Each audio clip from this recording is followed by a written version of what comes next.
CH121 Ayan की 25% हिस्सेदारी। अयान की बातों को सुनकर स्नेहा कहती है कि क्या बोल रहे हो अयान।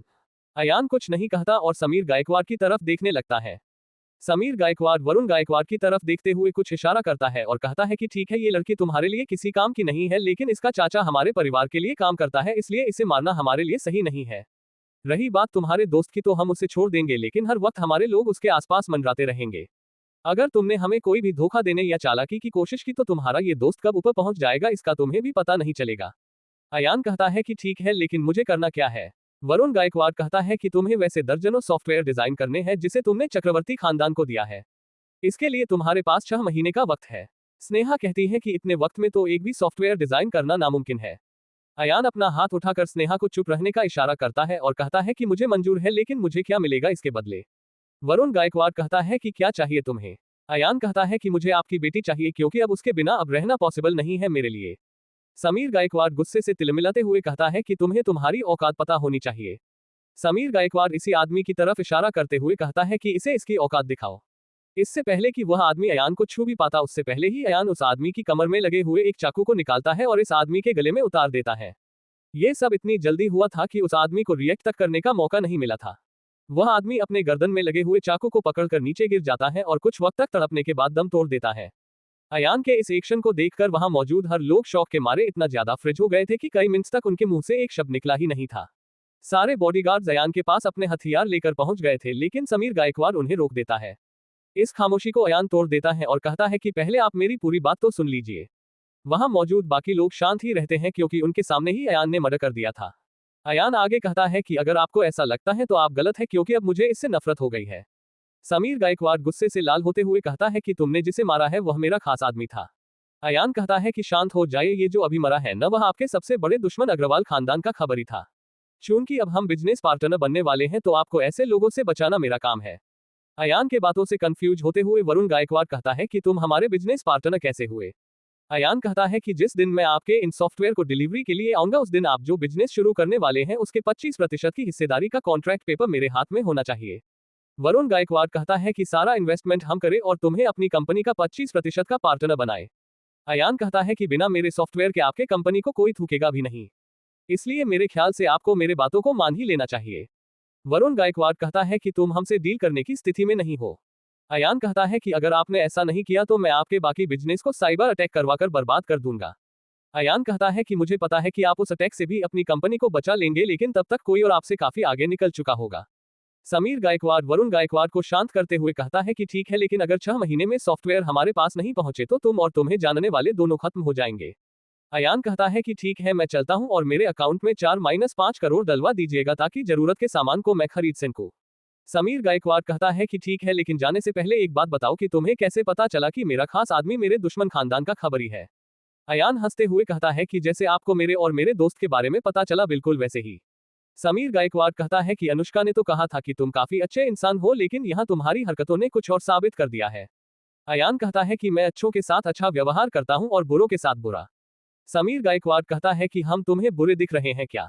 अयान कहता है कि तो आपको क्या लगता है कि आप दूध के धुले हुए हैं। अगर आपको मुझसे ये सब बात करनी थी तो आप मुझे एक नोटिस भेजकर बुला सकते थे या फिर आप मुझसे मिलने आ सकते थे, लेकिन आपने तो मुझे ही किडनैप कर लिया और दोस्तों को किडनैप करके मुझे ब्लैकमेल किया। तो आपके इन हरकतों को देखकर मैं आप लोगों के बारे में क्या सोचूं। अयान आदित्य को इशारा करता है और कहता है कि चलो, और सारे लोग वहां से बाहर निकलने लगते हैं। समीर गायकवाड़ स्नेहा को वहीं रोक देता है और बाकियों को जाने देता है। अयान निकलते वक्त अनुष्का के पास पहुंचकर रुक जाता है और उसे धीरे से कहता है कि तुम दिखती काफी खूबसूरत हो, लेकिन तुम्हारे अंदर कोई खूबसूरती नहीं है। अयान और आदित्य इतना कहने के बाद वहां से निकल जाते हैं। बाहर निकलने पर अयान आदित्य से पूछता है कि यार तू कैसे किडनैप हो गया।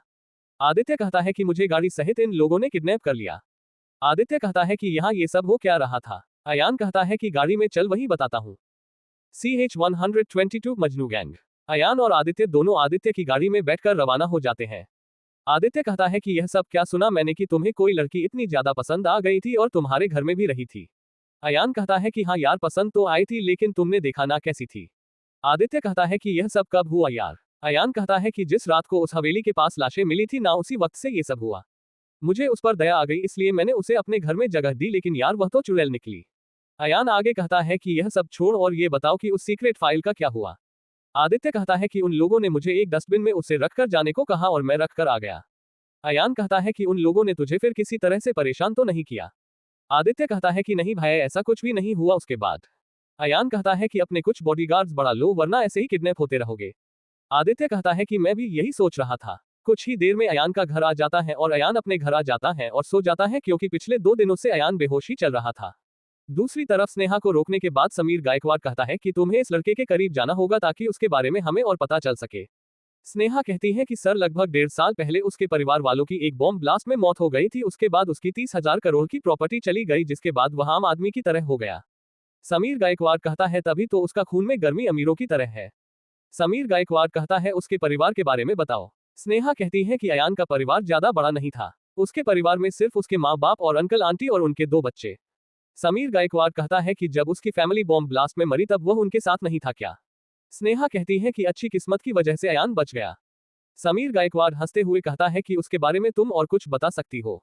स्नेहा कहती है कि अयान लगभग एक जीनियस है।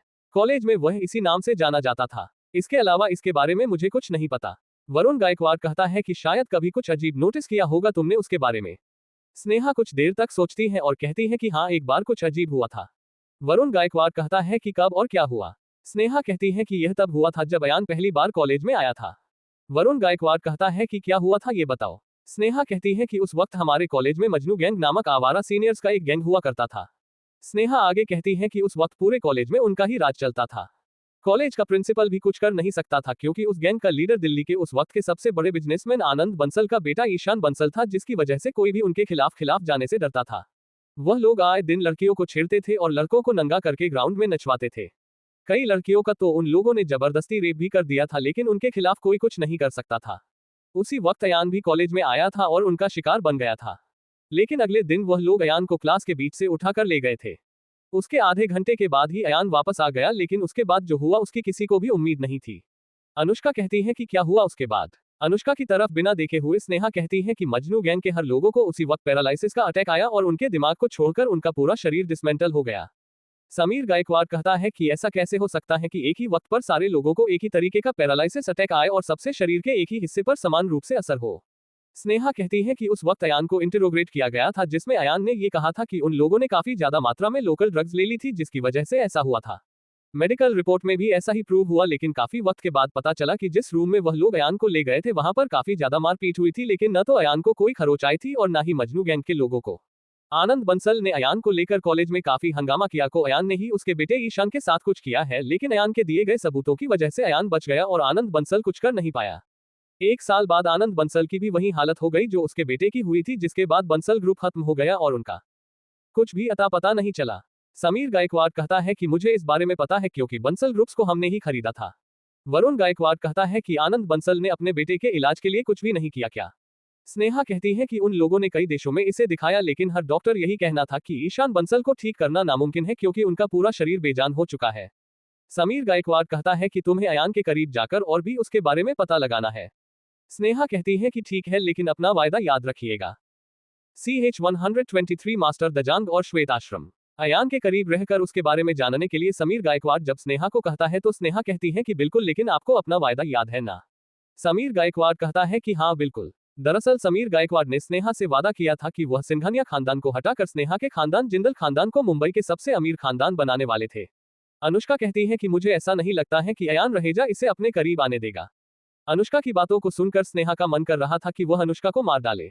स्नेहा सिर्फ ऐसा सोच ही सकती थी क्योंकि अनुष्का गायकवाड़ के सामने उसकी कोई औकात ही नहीं थी। अनुष्का को देखते हुए स्नेहा कहती है कि आपको ऐसा क्यों लगता है। अनुष्का कहती है कि जब हमने तुम्हें उसके सामने लाया था तो उसने क्या कहा था ये तो तुम्हें याद है। स्नेहा थोड़ा निराश होते हुए कहती है कि वह स्नेहा को कुछ सूझ ही रही था, इसलिए वह कहती है कि अगर आपको मेरे ऊपर भरोसा नहीं है तो आप ट्राई क्यों नहीं करती। स्नेहा कहती है कि लेकिन वह भी अब पॉसिबल नहीं है क्योंकि आप उसका भरोसा खो चुकी है। अनुष्का कहती है कि क्या बकवास कर रही हो। स्नेहा कहती है कि अगर आप कोई कोशिश भी करें तो आप सफल नहीं होंगी क्योंकि अयान किसी पर भी दोबारा भरोसा नहीं करता। इतना कहने के बाद स्नेहा वहां से चली जाती है। अनुष्का को कहीं ना कहीं बुरा जरूर लग रहा था क्योंकि उसने आज तक अयान जैसा कोई नहीं देखा था। अनुष्का अपने इस सोच को साइड में रखती है और अंदर चली जाती है। दूसरी तरफ अयान अपने घर के दरवाजे के बाहर आकर रुक जाता है और कुछ सूंघने लगता है। अयान सूंघने के बाद कहता है कि वे लोग यहाँ क्या कर रहे हैं। अयान जल्दी से दरवाजे को खोलने के बाद अंदर जाता है तो देखता है कि उसके सोफे पर एक अधेड़ उम्र का आदमी बैठा हुआ था और उसके पीछे एक लड़की और दो लड़के खड़े थे। इन तीनों ने अपने चेहरे को ढक रखा था और पहनावे से निंजा मालूम पड़ते थे। अयान उनके सामने जाकर घुटनों पर बैठ जाता है और कहता है कि आप यहाँ कैसे मास्टर दजांग। वह अधेड़ उम्र का आदमी अपना हाथ उठाते हुए कहता है कि उठ जाओ बच्चे। अयान उठकर खड़ा हो जाता है और फिर से पूछता है कि आपके यहाँ आने की क्या वजह है मास्टर। मास्टर दजांग कहता है कि बच्चे वक्त आ गया है जब हम तुम्हारे ऊपर से सारे प्रतिबंध हटा दे। अयान कहता है कि तब तो आपकी मेहरबानी होगी। अयान फिर कहता है कि लेकिन आपके इस मेहरबानी की वजह। मास्टर दजांग कहता है कि मेरी अब उम्र हो गई है और मेरे जाने के बाद श्वेत आश्रम को संभालने वाला कोई नहीं है। अयान कहता है कि कहीं आप ये तो नहीं सोच रहे हैं कि मैं आपके बाद श्वेत आश्रम को संभालूं। मास्टर दजांग कहता है कि बिल्कुल सही सोच रहे हो तुम बच्चे। अयान कहता है कि मेरे सिर्फ एक गलती की आपने मुझे इतनी बड़ी सजा दी और मुझे प्राचीन मार्शल आर्ट्स के इस्तेमाल पर बैन लगा दिया। अब आप चाहते हैं कि मैं फिर से उस आश्रम नाम के दलदल में फंसूं। मास्टर दजांग अयान के सोफे से उठ जाता है और अयान के पास आने के बाद अयान के कंधे पर हाथ रखते हुए कहता है कि आज तक हमारे आश्रम से तुम्हारे जैसा मार्शल आर्ट्स फाइटर कोई नहीं बनकर निकल सका। मास्टर दजांग आगे कहता है कि रही तुम्हारे गलतियों की बात तो तुमने हमारे कई बार मना करने के बाद भी तुमने इन प्राचीन मार्शल आर्ट्स का प्रदर्शन किया। इससे हमारे आश्रम पर गलत असर पड़ सकता था। चलो एक बार तो किया लेकिन तुमने दो बार गलतियां की जिसकी वजह से हमें तुम्हें बैन करना पड़ा। अयान कहता है कि मैं वहां क्यों आऊं और वहां होने क्या वाला है। मास्टर दजांग कहता है कि वहां मैं तुम्हें अपना अगला वारिस घोषित करूंगा लेकिन अगर तुम्हें कोई चैलेंज करेगा तो तुम्हें उससे लड़कर यह साबित करना होगा कि तुम इस लायक हो। अयान कहता है कि मुझे इससे क्या फायदा होगा। मास्टर दजांग कहता है कि इसके बाद तुम इन मार्शल आर्ट्स का खुले में भी इस्तेमाल कर सकते हो। अयान कहता है कि कब आना है। मास्टर दजांग हंसते हुए कहते हैं कि बच्चे तुम इतना खुश मत हो क्योंकि यह अगले महीने के अंत में होने वाला है जब मैं अपनी गद्दी छोड़ दूंगा और तुम इस पर बैठ सकते हो। अयान कहता है कि ठीक है मैं सोचूंगा। उसके बाद वह चारों लोग अयान के घर से निकल जाते हैं और अयान उन्हें जाते हुए देखता रहता है। अयान उसके बाद अपने कुछ सालों पुराने यादों में खो जाता है। दरअसल अपने स्कूल के दिनों को खत्म करने के बाद अयान ने एक साल का ब्रेक लिया था और इस श्वेत आश्रम को ज्वाइन किया था क्योंकि कंप्यूटर्स और उसके सॉफ्टवेयर से पहले अयान का दिल मार्शल आर्ट्स पे था। जब अयान को इस बात का पता चला था कि श्वेत आश्रम प्राचीन मार्शल आर्ट्स को सिखाता है तो अयान पहुंच गया था वहां। अयान वहां एक साल तक ट्रेनिंग लेने के बाद काफी ज्यादा शक्तिशाली हो गया था। उसके बाद अयान ने कॉलेज ज्वाइन किया। अयान ने वहां ईशान बंसल और उसके लोगों को पूरी तरीके से डिसमेंटल कर दिया था जिसकी वजह से मास्टर दजांग ने अयान को चेतावनी दी थी। अयान ने फिर साल के बाद आनंद बंसल की भी वही हालत कर दी जो उसके बेटे की थी। इससे नाराज होकर मास्टर दजांग ने अयान को पूरी तरीके से बैन कर दिया था और यह चेतावनी भी दी थी कि अगर अयान ने अपने इस कला का फिर कभी इस्तेमाल किया तो वो लोग अयान को खत्म कर देंगे। अयान अपने सर को ऊपर करते हुए कहता है कि श्वेत आश्रम का मास्टर बनने के बाद शुरू होगा मेरा असली खेल। CH-124 आनंद बंसल की खोज। स्नेहा के जाने के बाद समीर गायकवाड़ वरुण को कहता है कि तुम अपने लोगों को दिल्ली भेजो और आनंद बंसल और उसके बेटे को ढूंढो। वरुण गायकवाड़ कहता है कि पापा आप उस अयान को इतना सीरियसली क्यों ले रहे हैं। समीर गायकवाड़ कहता है कि तुम अभी तक इस लड़के को समझ नहीं सके हो। मैंने उसके आंखों में एक अजीब सी हैवानियत देखी है। उसके आंखों में कोई इमोशन ही नहीं था बल्कि उसके आंखों में हमारे प्रति बदले की भावना थी। वरुण गायकवाड़ कहता है कि आप क्या बोल रहे हैं। समीर गायकवाड़ कहता है कि अगर तुम्हें अयान के अंदरूनी चीजों को जानना है तो आनंद बंसल को ढूंढना ही होगा। वरुण गायकवाड़ कहता है कि ठीक है पापा मैं अपने लोगों को दिल्ली भेजता हूँ। वरुण गायकवाड़ जाने लगता है तभी मुड़कर अपने पिता को कहता है कि आपने ऐसा क्यों कहा था कि अयान रहेजा हमसे बदला लेना चाहता है। समीर गायकवाड़ कहता है कि इसी बात का पता लगाने के लिए हमें आनंद बंसल चाहिए। वरुण गायकवाड़ चुपचाप वहां से चला जाता है। वरुण के जाने के बाद समीर गायकवाड़ अपने एक आदमी को बुलाता है और कहता है कि जाकर अयान रहेजा के मरे हुए परिवार के बारे में पता करके मुझे बताओ। वह आदमी वहां से चला जाता है और उसके जाने के बाद समीर गायकवाड़ भी वहां से चला जाता है। दूसरी तरफ स्नेहा जब जिंदल मेंशन में पहुंचती है तब राजकुमार जिंदल कहता है कि कहां थी तुम अब तक और मेरा फोन भी नहीं उठा रही थी। कहां थी तुम, हमें तुम्हारी टेंशन हो रही थी और मैंने पुलिस को तुम्हें ढूंढने के लिए भेजने ही वाला था। स्नेहा कहती है कि आप चिंता मत कीजिए अंकल, आइए बैठिए मैं आपको सब बताती हूँ। उसके बाद स्नेहा राजकुमार जिंदल को सब बताती है कि कैसे उसे गायकवाड़ खानदान के आलीशान बंगला में किडनैप करने के बाद ले जाया गया था और अयान ने वहां क्या क्या किया। राजकुमार जिंदल शॉक होते हुए कहता है कि क्या बात कर रही हो। अयान ने वहां एक मर्डर कर दिया और उनके बिजनेस में पार्टनर बनने का ऑफर रखा। क्या आदमी है। चक्रवर्ती खानदान से उलझने के बाद तो ये सीधा गायकवाड़ खानदान के जानवरों से उलझ गया है। मुझे पूरा भरोसा है कि वह बहुत जल्द कुत्ते की मौत मरेगा। स्नेहा कहती है कि क्या बोल रहे हैं आप। राजकुमार जिंदल कहता है कि बिल्कुल सही बोल रहा हूं। मैं तो ये कहूंगा कि तुम उसके पीछे घूमने का चक्कर छोड़ो और अपने करियर पर ध्यान दो। स्नेहा कहती है कि मुझे उससे पहले कुछ हिसाब चुकता करने हैं और वैसे भी वह जाएगा कहां क्योंकि मेरे रहते मैं उसके आसपास किसी भी लड़की को भटकने नहीं दूंगी। स्नेहा इतना कहने के बाद अपने घर से बाहर निकलती है और एक कार को स्टॉप करने के बाद निकल पड़ती है अयान की खबर लेने। राजकुमार जिंदल चाहकर भी उसे रोक नहीं पाता है। दूसरी तरफ समीर गायकवाड़ अपने घर के कैमरा सिक्योरिटी रूम में जाता है और कहता है कि उस फुटेज को दिखाओ जिसमें अयान रहेजा ने आफ्ताब को मार डाला था। वह आदमी कैमरे के फुटेज को रिवाइंड करके देखने लगता है और थोड़ा हिचकिचाते हुए कहता है कि सर, जब अयान रहेजा यहाँ आया और जब गया तो उसके बीच में कैमरों में कुछ रिकॉर्ड ही नहीं हुआ। समीर गायकवाड़ चिल्लाते हुए कहता है कि क्या बकवास कर रहे हो, तुम्हें लाखों की सैलरी मैं किस लिए देता हूँ। वह आदमी कहता है कि सर, मुझे पता नहीं था कि ऐसा कुछ वाला है, वरना मैं यहाँ होता। समीर गायकवाड़ चिल्लाते हुए कहता है कि कहाँ थे तुम। वह आदमी कहता है कि मैं ऑफिस में था। समीर गायकवाड़ कुछ कर नहीं सकता था क्योंकि वैसे भी उनके घर में कौन सा रोज रोज मर्डर होता था। समीर गायकवाड़ अपने हाथ को वहां के टेबल पर मारते हुए कहता है कि यह इकलौता जरिया था जिससे अयान रहेजा को हम अपने काबू में ला सकते थे। समीर गायकवाड़ उस आदमी से पूछता है कि लेकिन ऐसा हुआ कैसे। वह आदमी कहता है कि शायद किसी वायरस या मशीन की वजह से हुआ है। समीर गायकवाड़ वहां से चला जाता है और वह आदमी कहता है कि हाश, मैं आज बच गया, वरना आज तो मैं गया था। दूसरी तरफ मास्टर दजांग और उनके लोगों के जाने के बाद अयान सोफे पर बैठ जाता है और सोचता है कि अब उसे क्या करना चाहिए। अयान को तभी याद आता है कि डार्क वेब पर उसने एक आदमी को राजकुमार जिंदल के बारे में जानने के लिए एडवांस में रुपए दिए थे। अयान डार्क वेब को खोलता है और उस आदमी से कांटेक्ट करता है कि क्या पता किया उसने। अयान को वह आदमी एक फाइल भेजता है जिसे डाउनलोड करने के लिए अयान को पे करना था।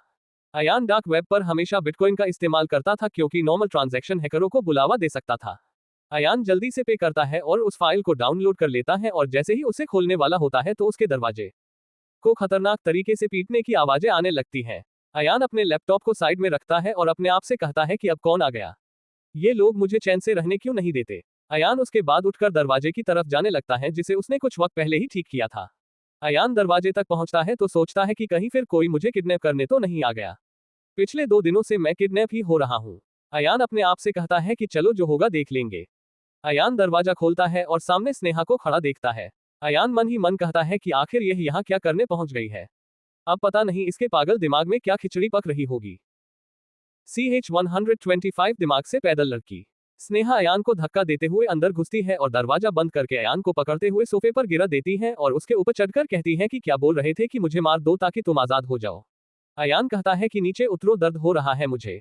स्नेहा नहीं हटती तो अयान अपनी ताकत का इस्तेमाल करने का डिसीजन लेता है, लेकिन इससे पहले कि अयान कुछ कर पाता उससे पहले ही स्नेहा उठ जाती है और सामने वाले सोफे पर बैठ जाती है। अयान स्नेहा के इस एक्शन से थोड़ा हैरान जरूर हो गया था। अयान भी उठकर बैठ जाता है और कहता है कि सॉरी, दरअसल मैं किडनैप हो जाने की वजह से थोड़ा गुस्से में था, इसलिए मैंने तुम्हें मारने की बात कही। स्नेहा अयान के पास आते हुए कहती है कि एक बात बताओ कि मैं तुम्हें पसंद हूं या नहीं। अयान कहता है कि देखो, पसंद करना और प्यार करना ये दोनों दो डिफरेंट चीज है। तुम अभी किसी ऐसे से नहीं मिली हो जिससे तुम्हें प्यार हो जाए। मुझ पर तुम्हारा सिर्फ क्रश है जो थोड़ी ही दिनों या महीनों के बीतने के बाद खत्म हो जाएगा। स्नेहा कहती है कि तुम्हें ऐसा लगता है। अयान कहता है कि बिल्कुल। स्नेहा अयान का कॉलर पकड़ते हुए कहती है कि आखिर मुझ में ऐसा क्या नहीं जो उस अनुष्का गायकवाड़ में है। क्या वह मुझसे भी ज्यादा सुंदर है। इससे पहले कि अयान कुछ बोल पाता स्नेहा कहती है कि शायद तुम अब पहले जैसे नहीं रहे जिसके लिए पैसे एक कागज के टुकड़ों से ज्यादा कीमती नहीं थे। शायद अपनी हजारों करोड़ की दौलत खोने के बाद तुम पैसों के पीछे लालची हो गए हो। मुझसे ज्यादा पैसा उसके पास है तो वह तुम्हें पसंद आ गई। अयान कहता है कि क्या बकवास कर रही हो और तुम अपनी सोच को कहां से कहां ले जा रही हो। स्नेहा कहती है कि तब क्या वजह है। अयान कहता है कि वह मुझे पहली नजर में ही पसंद आ गई थी, यानी कि love at first sight. Sneha कहती है कि क्या बात है, ये प्यार उसे देखने के बाद हुआ है या फिर उसके पैसों को देखने के बाद। अयान कहता है कि तुम लिमिट क्रॉस कर रही हो। मुझे वह तब पसंद आ गई थी जब मुझे पता भी नहीं था कि वह अनुष्का गायकवाड़ है। स्नेहा कहती है कि क्या झूठ बोलते हो तुम, तुम्हारे झूठ को देखकर तो सच तो क्या बल्कि झूठ भी शर्मा जाए। अयान कहता है कि अगर तुम्हें दौलत चाहिए तो मैं अभी अपनी सारी दौलत तुम्हारे नाम कर देती हूँ, तो क्या तुम मेरे साथ आओगे। अयान कहता है कि तुम समझ क्यों नहीं रही हो कि मुझे दौलत से कोई मोहब्बत नहीं है। स्नेहा कहती है कि तो क्या तुम्हें मेरे साथ सोना है, तो चलो उसके लिए भी मैं तैयार हूँ। अयान कहता है कि क्या बकवास करती जा रही हो तुम, तुम्हें क्या लगता है कि मैं कैरेक्टरलेस इंसान हूँ। स्नेहा कहती है कि अगर आज तुमने ये कबूल नहीं किया कि यू लव मी तो मैं जा रही हूँ सुसाइड करने। स्नेहा उसके बाद वहां से जाने लगती है। अयान जानता था कि स्नेहा पागल है और वह कुछ भी कर सकती है। अयान उसे पकड़ लेता है और जाने नहीं देता। स्नेहा अयान को धक्का देने की कोशिश करती है लेकिन वह अयान के पकड़ से निकल नहीं पा रही थी। स्नेहा कहती है कि जाने दो मुझे ताकि मैं मर सकूं। अयान बार बार कहता है कि स्नेहा रुक जाओ, मेरी बात सुनो। अयान के ऐसा बार बार कहने पर भी स्नेहा रुकने का नाम नहीं ले रही थी। अब यह अयान के बर्दाश्त के बाहर जाने लगा था, जिसकी वजह से अयान उसे छोड़ता है और उसके दाहिने गाल पर एक थप्पड़ रसीद देता है। इस थप्पड़ की आवाज अयान के खाली घर में गूंज गई थी। स्नेहा को तो ऐसा लग रहा था जैसे जैसे वह अपना होश खोने लगी थी। अयान स्नेहा को पकड़ते हुए सोफे पर बैठाते के बाद चिल्लाते हुए कहता है कि चुपचाप बैठो यहाँ। अयान को काफी ज्यादा गुस्सा आ रहा था, इसलिए अयान कई बार लंबी लंबी सांस लेता है। कुछ देर के बाद आखिरकार अयान का गुस्सा शांत हो जाता है और अयान स्नेहा के सामने बैठ जाता है, जो अपने हाथ को गालों पर रखकर रो रही थी। अयान कहता है कि रोना बंद करो। अयान के इतना कहते के बाद स्नेहा और ज्यादा जोर जोर से रोने लगती है। अयान फिर से चिल्लाते हुए कहता है कि चुप हो जाओ। अयान के चिल्लाने से स्नेहा एक पल के लिए डर गई थी और चुप हो जाती है। अयान अपने गुस्से पर कंट्रोल करते हुए कहता है कि तुम दिमाग से पैदल हो क्या। स्नेहा कुछ नहीं कहती और अपने हाथों को अपने गाल पर ही रखी हुई थी। अयान कहता है कि अगर तुम सुसाइड करोगी और तुम्हें कुछ हो गया तो तुम्हारी फैमिली का क्या होगा। स्नेहा कुछ बोलने ही वाली होती है तो अयान कहता है कि तुम कुछ नहीं बोलोगी, बस मेरी बात सुनो। स्नेहा चुप हो जाती है और अयान आगे कहना शुरू करता है। अयान कहता है कि अगर तुम्हें कुछ हो जाता है तो तुम्हारी फैमिली के ऊपर क्या बीतेगी तुम्हें पता भी है। अगर तुम सुसाइड करके मर जाती तो क्या होगा तुम्हें पता है कि तुम्हारी फैमिली किस गम में डूब जाएगी। अयान कहता है कि मुझे पता है कि किसी को खोने पर कैसा महसूस होता है। तुम्हारे भी तो माँ बाप नहीं है तो तुम्हें तो पता होना चाहिए कि किसी को खोने का दर्द क्या होता है। अयान कहता है कि देखो मैं तुम्हारा दोस्त हूँ और आगे भी रहूंगा, लेकिन इसके आगे मत बढ़ो प्लीज। सुसाइड अटेम्प्ट करने से पहले अपने परिवार वालों के बारे में या फिर अपने अंकल के बारे में जरूर सोचना। अयान कहता है कि अब अपने घर जाओ। स्नेहा उठती है और जाने लगती है, तभी अयान कहता है कि अपने गाल पर से अपना हाथ हटाओ। स्नेहा अपना हाथ हटाती है और अयान देखता है कि उसके गाल पर अयान के उंगलियों के निशान बन गए थे। अयान एक लंबी सांस लेता है और कहता है कि इस थप्पड़ के लिए सॉरी। तुम सुनने वाली नहीं थी तो मारना पड़ा। स्नेहा धीमे से कहती है कि कोई बात नहीं। स्नेहा उसके बाद अपने गाड़ी में बैठ जाती है और कहती है कि अब मैं सुसाइड नहीं करूंगी और ना ही तुम्हारे पीछे कभी आऊंगी। स्नेहा उसके बाद वहां से चली जाती है। उसके जाने के बाद अयान अपने आप से कहता है कि शायद अब इस दिमाग से पैदल लड़की को दिमाग आया। CH-126 स्नेहा की नफरत। स्नेहा को समझा बुझाकर अयान वापस अपने रूम में आ जाता है और उस फाइल को खोलता है जो उसे डार्क वेब पर मिला था। उस फाइल को खोलते ही अयान को एक पेपर की कटिंग दिखती है जिस पर लिखा हुआ था कि बॉम्बे के नामी बिजनेसमैन अजीत कुमार जिंदल और उनकी पत्नी की एक्सीडेंट में मौत। उस कटिंग को देखकर अयान मन ही मन सोचता है कि सिर्फ इस न्यूज पेपर की कटिंग के लिए मुझे 1 लाख रुपए देना पड़ा। उस हरामी आदमी ने मुझे बेवकूफ बनाया। अयान उसके बाद आगे पढ़ना शुरू करता है। अयान पूरा पेपर की वह कटिंग पढ़ने के बाद अपने आप से कहता है कि यह इतना भी बुरा नहीं है। उस पेपर के मुताबिक अजीत कुमार जिंदल के मौत के बाद सारी प्रॉपर्टी उनकी बेटी स्नेहा जिंदल के पास चली गई। चूंकि उसकी उम्र सिर्फ 3 साल की थी, इसलिए उसके चाचा राजकुमार जिंदल को जिंदल ग्रुप्स का केयरटेकर बना दिया। जब तक स्नेहा 25 साल की नहीं हो जाती तब तक राजकुमार जिंदल ही जिंदल ग्रुप्स का केयरटेकर बना रहेगा। अयान के मन में राजकुमार जिंदल को लेकर अब तरह तरह के ख्याल उठने लगे थे। अयान अपने मन को शांत करता है और आगे देखने लगता है, जिसमें उस आदमी ने लिखा था कि इस एक्सीडेंट के पीछे राजकुमार जिंदल का हाथ था, लेकिन उसे दबा दिया गया था। इसके बाद इंफॉर्मेशन खत्म हो जाती है। अयान कहता है कि कमाल का है, राजकुमार जिंदल ने तो अपने भाई को ही टपका डाला। ये दौलत और बदले का नशा इंसान को कुछ भी करने पर मजबूर कर देती है। अयान उसके बाद अपना लैपटॉप बंद करने ही वाला होता है कि उसे याद आता है कि अब तक उसका वह सीक्रेट फाइल भी खुल गया होगा जिसे अयान आदित्य के ऑफिस से लाया था। अयान जल्दी से वह फाइल खोलता है तो उसे पता चलता है कि वह फाइल तो पहले से ही खुल चुकी है। अयान जल्दी से वह फाइल खोलता है और उसके अंदर मौजूद चीज को देखकर अयान अंदर तक कांप जाता है। उसके अंदर एक बॉम्ब बनाने का फॉर्मूला था। उस बॉम्ब का नाम था EMP bomb, electromagnetic pulse bomb. अगर वह कहीं ब्लास्ट हो जाता तो घंटों तक उस बॉम्ब के रेडियस में मौजूद किसी भी प्रकार की इलेक्ट्रॉनिक्स चीजें पूरी तरीके से काम करना बंद कर देती। एकमात्र रेडियो ही था जो काम कर सकता था। अयान अपने आप से कहता है कि क्या बेहूदगी है ये, ऐसे बॉम्ब भी बनने लगे हैं, मुझे तो पता ही नहीं था। लेकिन अगर ऐसा बॉम्ब फट गया तो मेरे मच्छरों की सेना भी कुछ नहीं कर पाएगी। आखिर ये आई गैंग करना क्या चाहती है। अयान अपने लैपटॉप को बंद कर देता है और बाहर आ जाता है। अयान अभी भी यह सोचकर घबरा रहा था कि अगर ऐसा बॉम्ब कहीं फटने वाला है तो मेरे हैकिंग टेक्निक्स और सारी चीजों की तो वॉट लग जाएगी। दूसरी तरफ जब स्नेहा अपने घर पहुंचती है तो उसके गाल को लाल देखकर राजकुमार जिंदल कहता है कि क्या हुआ है स्नेहा, तुम्हारा गाल लाल क्यों हो गया है। स्नेहा कहती है कि कीड़े ने काट लिया है। इससे पहले कि राजकुमार जिंदल और कुछ कह पाता स्नेहा कहती है कि हम अभी के अभी हवेली में शिफ्ट होंगे।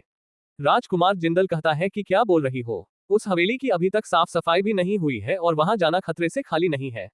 स्नेहा कहती है कि तब आप आज साफ सफाई करवाए और हम कल शिफ्ट होंगे। राजकुमार जिंदल कभी भी स्नेहा को जिद के सामने टिक नहीं पाता था।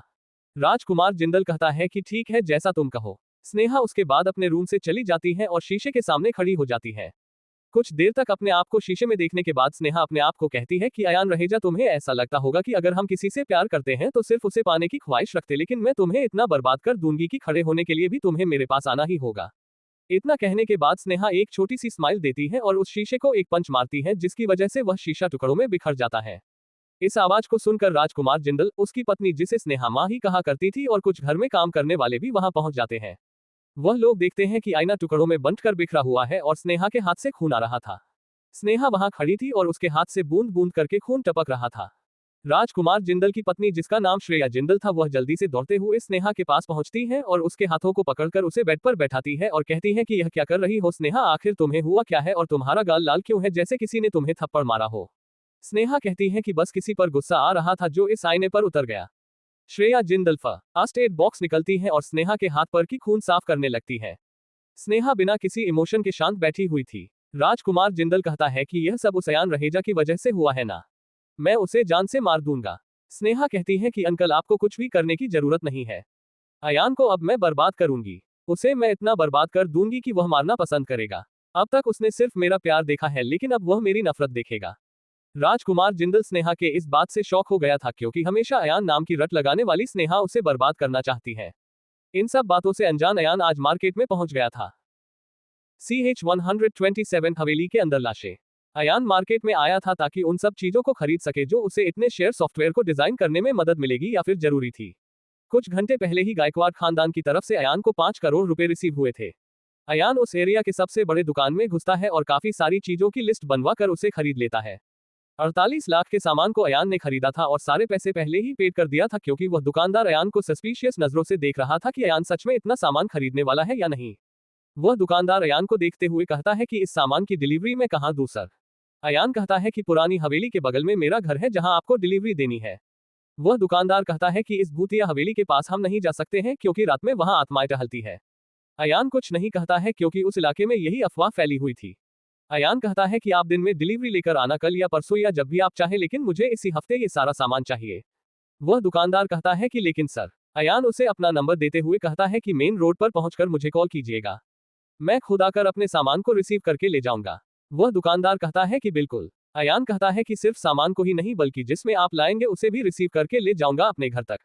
वह आदमी कहता है कि ठीक है, मैं इन सामानों को सेट करने के लिए टेक्नीशियन भी भेज दूंगा। अयान कहता है कि जी बिल्कुल नहीं, वह सब मैं कर लूंगा, आप सिर्फ मेरे सामान की डिलीवरी करवा दीजिएगा। वह दुकानदार अयान की बातों को सुनकर कहता है कि जी सर, कल आपका डिलीवरी पहुंच जाएगा। अयान कहता है कि थैंक यू। इतना कहने के बाद अयान उस शॉप से बिल लेकर चला जाता है। अयान के जाने के बाद वह दुकानदार कहता है कि मुझे तो यही लड़का आत्मा लग रहा था। चलो कोई नहीं, आज का बिजनेस काफी ज्यादा अच्छा हो गया। उसके बाद वह दुकानदार अपने एक आदमी को बुलाता है और उसे लिस्ट देते हुए कहता है कि यह सब सामान को पैक करके कल तक इस एड्रेस पर डिलीवर करना है। वह आदमी हाँ सर कहते हुए चला जाता है। अयान अभी बाहर निकला ही था कि उसके फोन पर किसी का फोन आने लगता है। अयान फोन उठाते हुए कहता है कि कौन बोल रहा है। सामने से आवाज आती है कि मैं वरुण गायकवाड़ बोल रहा हूँ। अयान कहता है कि क्या सबूत है। वरुण गायकवाड़ कहता है कि क्या बकवास कर रहे हो। अयान कहता है कि सबूत दो वरना फोन काटो। सामने से वरुण गायकवाड़ कहता है कि कल तुमने मेरे घर में मेरे एक आदमी को मार दिया था, ये कहकर कि वह अग्रवाल खानदान का खबरी है। अयान कहता है कि ठीक है, लेकिन फोन क्यों किया। वरुण गायकवाड़ कहता है कि मैंने 5 करोड़ भेजा है, काम का क्या स्टेटस है। अयान कहता है कि अभी दुकान के बाहर हूँ। वरुण गायकवाड़ कहता है कि क्या कर रहे हो तुम दुकान के बाहर। अयान कहता है कि आपका सॉफ्टवेयर आसमान से तो बरसेगा नहीं, इसलिए मैं दुकान में उससे रिलेटेड चीजें खरीदने आया था। वरुण गायकवाड़ कहता है कि ठीक है, लेकिन वक्त रहते डिलीवर होना चाहिए, वरना तो तुम समझते ही हो। अयान कहता है कि बिल्कुल, लेकिन आप 25% का पेपर रेडी करके रहिएगा, वरना क्या होगा यह आपको बताने की जरूरत नहीं है। अयान इतना कहने के बाद फोन काट देता है। दूसरी तरफ वरुण गायकवाड़ अपना फोन नीचे करते हुए कहता है कि उस दिन तुझे मौत मिलेगी, न कि 25% की हिस्सेदारी। अयान फोन काटने के बाद एक ऑटो लेता है और अपने घर की तरफ निकल पड़ता है। शाम के वक्त कुछ आदमी उस पुरानी हवेली का दरवाजा खोलते हैं। उनमें से एक आदमी कहता है कि हमें आज रात तक इस हवेली को एकदम नए जैसा कर देना है। राजकुमार सर ने वादा किया है कि वह हम सारे लोगों को 1-1 लाख रुपए देंगे। उनमें से एक आदमी कहता है कि लेकिन काली भैया, हम ता सुने थे कि ये भूथा हवेली है और यहाँ कई बार लाशों मिलल है। काली नाम का वह आदमी कहता है कि चुप रहो रे, ये तुम्हारा राज्य नहीं है जहाँ लोग भूत और प्रेत पर भरोसा करते हैं। ये जगह मुंबई है, यहाँ इंसानों से ज्यादा खतरनाक कुछ नहीं है। तू लोग यहाँ भूत प्रेत नहीं, बल्कि आवे वाला 1 लाख रुपया देखो। वह आदमी कहता है कि ठीक है काली भैया, लेकिन अगर कुछ भी हुआ था एकर जिम्मेदार आप ही होइएगा। काली कहता है कि ठीक है चल तू। कहां कहां से ऐसे दिमाग से पैदल लोग आ जाते हैं। उसके बाद सारे लोग उस हवेली में चले जाते हैं। अगले दिन अयान को नींद अचानक खुल जाती है। अयान को बाहर काफी ज्यादा शोर शराबा सुनाई दे रहा था। अयान उठता है और अपने आप से कहता है कि इस सुनसान इलाके में शोर शराबा कब से होने लगा है। यान अपने घर से बाहर निकलकर आ जाता है ताकि यह जान सके कि भूथा कहे जाने वाले इस इलाके में इतना शोर क्यों हो रहा है। अयान बाहर निकलकर एक लड़के को पकड़ते हुए कहता है कि भाई किस बात का शोर है ये। वह लड़का कहता है कि फिर से हवेली के अंदर 5 लाशें पड़ी मिली है। लगता है कि इस जगह को छोड़ना पड़ेगा। इतना कहने के बाद वह लड़का वहां से चला जाता है। अयान भी उस हवेली की तरफ जाता है और उस भीड़ को चीरते हुए अंदर पहुंच जाता है। अंदर का नजारा देखकर अयान को घिन आने लगती है। अयान मन ही कहता है कि आज तक लाश को ऐसी हालत तो मैंने ना तो देखी है और ना तो की है। CH-128 हरा लिक्विड। अयान जब हवेली के अंदर जाकर उन लाशों को देखता है तो उसका मन घिन से भर जाता है। वह लाशें देखने में ऐसी लग रही थी कि कई दिन पहले ही वह लोग मार दिए जा चुके थे। उन लाशों पर हर तरफ फफोले हो गए थे और उनमें से गाढ़े हरे रंग का कोई लिक्विड बहे जा रहा था। वहां मौजूद औरतें आपस में बात करने लगती हैं और एक कहती है कि मैंने इन बेचारों को कल शाम में ही अंदर जाते देखा था और आज इनकी हालत मौत के बाद ऐसी हो गई। अयान उनकी बातों को सुनकर कंफ्यूज हो जाता है। अयान अपने आप से कहता है कि सिर्फ 12 घंटे बाद लाशों की हालत ऐसी कैसे हो गई। इनके पूरे शरीर से यह हरा हरा क्या निकल रहा है। उनमें से एक औरत कहती है कि मुझे तो ऐसा लगता है कि यह सब इस हवेली में रहने वाले भूत प्रेतों का है। उन लोगों ने शायद इसके खून को पीकर अपना खून इनमें छोड़ दिया है। तभी वहां पुलिस आ जाती है और सारे लोगों को लाश से दूर कर देती है। अयान भी थोड़ा दूर खड़ा होकर यह सब देखने लगता है। पुलिस इंस्पेक्टर कहता है कि इस जगह को 8वां अजूबा घोषित कर देना चाहिए। बार बार यहाँ पर अतरंगी किस्म की लाशें मिलती हैं। एक हवलदार कहता है कि जाने दीजिए ना सर, हम बस लाशों को ले जाते हैं। कहीं ऐसा ना हो कि अगला नंबर हम ही लोगों में से किसी एक का आ जाए। वह इंस्पेक्टर उस हवलदार को डांटते हुए कहता है कि बकवास बंद करो और काम पर ध्यान दो। वह हवलदार हमें अपना सर हिलाता है और अपने काम में लग जाता है। कुछ देर के बाद पुलिस वाले सारी लाशों को लेकर वहां से चले जाते हैं। बाकी सारे लोग भी वहां से निकलने लगते हैं। तभी अयान वहां पर गिरे हुए उस हरे लिक्विड को देखता है जो वहां मौजूद था। अयान तभी अपनी नजर को इस हवेली की तरफ घुमाता है जहां फिर से अयान को कुछ परछाई दिखती हैं, जिसके बाद अयान अपने चप्पल को उस लिक्विड पर रख देता है ताकि वह लिक्विड अयान के चप्पल में लग जाए। अयान सावधानी से अपने घर पहुंचता है और अपने चप्पल में लगे हुए लिक्विड को निकालकर एक टेस्ट ट्यूब में भर लेता है ताकि अयान इसका पता लगा सके। अयान उसके बाद फ्रेश होकर बाहर आता है तो अपने फोन पर किसी अनजान नंबर से कई मिस्ड कॉल देखता है। अयान उसे वापस फोन करता है तो सामने से आवाज आती है कि सर मैं आपका सामान का डिलीवरी देने आया हूँ। अयान कहता है कि पुरानी हवेली के पास आ जाओ। वह आदमी कहता है कि लेकिन सर। अयान कहता है कि पुरानी हवेली से पहले ही मेरा घर है और मैं अपने घर के बाहर खड़ा हूं तो जल्दी आ जाओ। वह आदमी कहता है कि ठीक है सर, मैं जल्द ही पहुंचता हूं। अयान अपने घर के बाहर 10 मिनट तक लगभग खड़ा रहता है। तब एक पिकअप आकर अयान के सामने रुकती है और अयान उसे बिल दिखाता है, जिसके बाद वह सारे लोग सारे सामान को अयान के घर में रख देते हैं और वहां से चले जाते हैं। अयान अपने घर में वापस आता है और अपने ऑफिस में फोन करके कह देता है कि आज वह नहीं आ पाएगा। अयान ने आज प्लान बनाया था कि वह इन सारे सामानों को सेट कर देगा ताकि वह उन सॉफ्टवेयर्स के डिजाइन पर आज से ही काम शुरू कर दे। अयान उसके बाद उन सामानों को सेट करने में लग जाता है। दूसरी तरफ जब स्नेहा राजकुमार जिंदल से पूछती है कि हम हवेली में शिफ्ट होने क्यों नहीं जा रहे हैं तो राजकुमार जिंदल कहता है कि दरअसल हमने जिन लोगों को वहां साफ सफाई करने भेजा था उनकी बहुत ही ज्यादा बेरहमी से हत्या हो गई है। पुलिस ने फिलहाल इस हवेली को सील कर दिया है।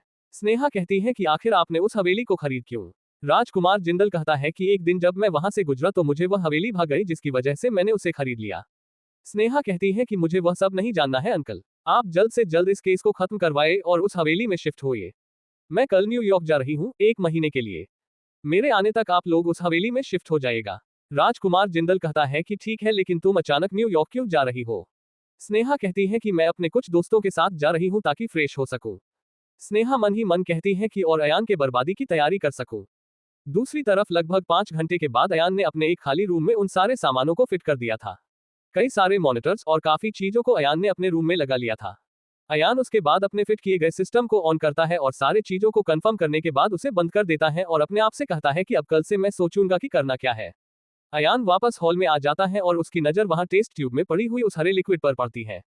अयान उस लिक्विड को अपने हाथों में उठाते हुए कहता है कि आखिर यह क्या है। यह तो कोई एसिड भी नहीं है, वरना मेरे चप्पलों को जल जाना चाहिए था। उन लोगों के शरीर में यह क्या कर रहा था और उनके शरीर पर फफोले कैसे हो गए थे। आखिर क्या है इस लिक्विड का रहस्य और उन लोगों के मौत से इस लिक्विड का क्या कनेक्शन है, वह सब जानने के लिए मुझे इस लिक्विड को किसी अच्छे लैब में टेस्ट करवाना होगा। अयान फिर सोचता है कि कोई लैब इस लिक्विड की जांच मेरे लिए थोड़ी ना करेगा, मुझे कुछ और सोचना होगा। CH-129 किलर X मिल गया। अयान उस हरे लिक्विड को देखते हुए कहता है कि किसी नॉर्मल लेबोरेटरी में इसके बारे में पता नहीं चलेगा, मुझे किसी बड़ी लेबोरेटरी में इसके बारे में पता लगाना होगा। मैं लेकिन ऐसा करूंगा कैसे। कोई भी लेबोरेटरी वाला मेरे कहने पर इस हरे लिक्विड को टेस्ट तो करेगा नहीं। मुझे कुछ सोचना पड़ेगा। अयान कुछ वक्त इधर उधर घूमता है और रुकते हुए कहता है कि वह तो इस शहर के सबसे बड़े लेबोरेटरी में काम करता है, वह पक्का मेरी मदद करेगा। अयान उसके बाद अपना फोन निकालता है और किसी को फोन मिलाने लगता है। सामने वाला आदमी अयान का फोन उठाता ही कहता है कि क्या बात है अयान भाई, महीनों बाद मेरी याद कैसे आ गई। अयान कहता है कि ऐसी कुछ नहीं है राजीव। अयान कहता है कि दरअसल मुझे एक लिक्विड की जांच करानी है कि वह है क्या। राजीव कहता है कि कैसी लिक्विड है अयान भाई। अयान कहता है कि एक हरे रंग का लिक्विड है जिसका जांच मुझे सीक्रेटली करवाना है। राजीव कहता है कि कहीं वह लिक्विड पुरानी हवेली के पास के लाशों को तो नहीं है ना। अयान कहता है कि तुझे कैसे पता। राजीव कहता है कि अयान भाई दरअसल कुछ घंटे पहले लैब में काफी मात्रा में वह लिक्विड पुलिस की तरफ से आई है जिसका जल्द से जल्द जांच करना है। अयान कहता है कि अगर ऐसा है तो क्या तू वह रिपोर्ट की एक कॉपी मुझे भेज सकता है क्या। राजीव कहता है कि क्यों नहीं अयान भाई, लेकिन आपको वह क्यों चाहिए। अयान कहता है कि मेरा घर उस पुरानी हवेली के बिल्कुल बगल में है। मैंने भी उन लाशों को हालत देखी जिसे देखकर मुझे ऐसा लगा कि यह लिक्विड खतरनाक है, तो बस सेफ्टी के लिए जांच करवाना चाहता हूं। अयान की बातों को सुनकर राजीव कहता है कि ठीक है अयान भाई, मैं आपको रिपोर्ट की कॉपी भेज दूंगा। अयान कहता है कि यह टेस्ट कब तक होगा। राजीव कहता है कि क्या बताऊं अयान भाई, आप तो जानते ही हो कि सरकारी कामों में कितना वक्त लगता है, लेकिन एक हफ्ते में मेरे हिसाब से यह हो जाएगा। उसके बाद मैं आपको रिपोर्ट की एक कॉपी भेज दूंगा। आपको मेरे ऊपर भरोसा नहीं है क्या अयान भाई। अयान कहता है कि कैसा बात कर रहा है यार, बस किसी को बताना मत। राजीव हाँ कहते हुए फोन कट कर देता है। अयान फोन के कट जाने पर सोचता है कि इन सब चीजों के चक्कर में मैं कुछ भूल तो नहीं गया हूँ। वसीम अंसारी, अबुल आजाद, संजय सिंघानिया, राजकुमार जिंदल, शबाना रऊफ, धीरज, राजू, असलम और मिनिस्टर वासु रेड्डी अभी भी जिंदा है। मुझे सबसे पहले इनका कुछ करना होगा, उसके बाद मैं अपने किसी और काम पर ध्यान दूंगा। अयान इन सारे लोगों को एनालाइज करता है और डिसाइड करता है कि वह मिनिस्टर वासु रेड्डी को अपना टारगेट बनाएगा। अयान अपने आप से कहता है कि मिनिस्टर जी का तो अभी पिछले साल ही दिल का ऑपरेशन हुआ है, तो वह तो हार्ट अटैक से ही मर जाएगा। अयान आगे कहता है कि मिनिस्टर वासु रेड्डी कई चीजों की जोड़ने वाली कड़ी है। यह अगर खत्म हो गया तो माफिया और बिजनेसमैन के बीच में से उनका एक बहुत ही बड़ा सहायक खत्म हो जाएगा। सारे इलीगल कामों को यह वासु रेड्डी ही लीगल बनाकर बिजनेसमैन की मदद करता है और माफियाओं को प्रोटेक्शन देता है। तू लोगों में डर फैलाता है ना, तो अब मैं तेरे अंदर ऐसा डर फैलाऊंगा कि तेरे रातों को नींद और दिन का चैन गायब हो जाएगा। एक बार यह सब खत्म हो जाए तो उसके बाद मैं इस पुरानी हवेली के बारे में सोचूंगा। अयान के दिमाग में तभी एक आइडिया आता है और अयान अपने नए लगाए गए सिस्टम को ऑन करता है और अपने फोन को कनेक्ट कर देता है और सीधा अखिलेश रावत को फोन लगा देता है। सामने से फोन उठाते ही अखिलेश रावत कहता है कि कौन बोल रहा है। अयान अपने आवाज को बदलते हुए कहता है कि यह सब बताने का टाइम बिल्कुल नहीं है। क्या आप अखिलेश रावत बोल रहे हैं। सामने से आवाज आती है हाँ। अयान कहता है कि सर मेरे पास एक ऐसी इंफॉर्मेशन है कि जिसे सुनकर आपका पुलिस डिपार्टमेंट हिल जाएगा। अखिलेश रावत कहता है कि क्या बोल रहे हो तुम और कैसी इंफॉर्मेशन है तुम्हारे पास।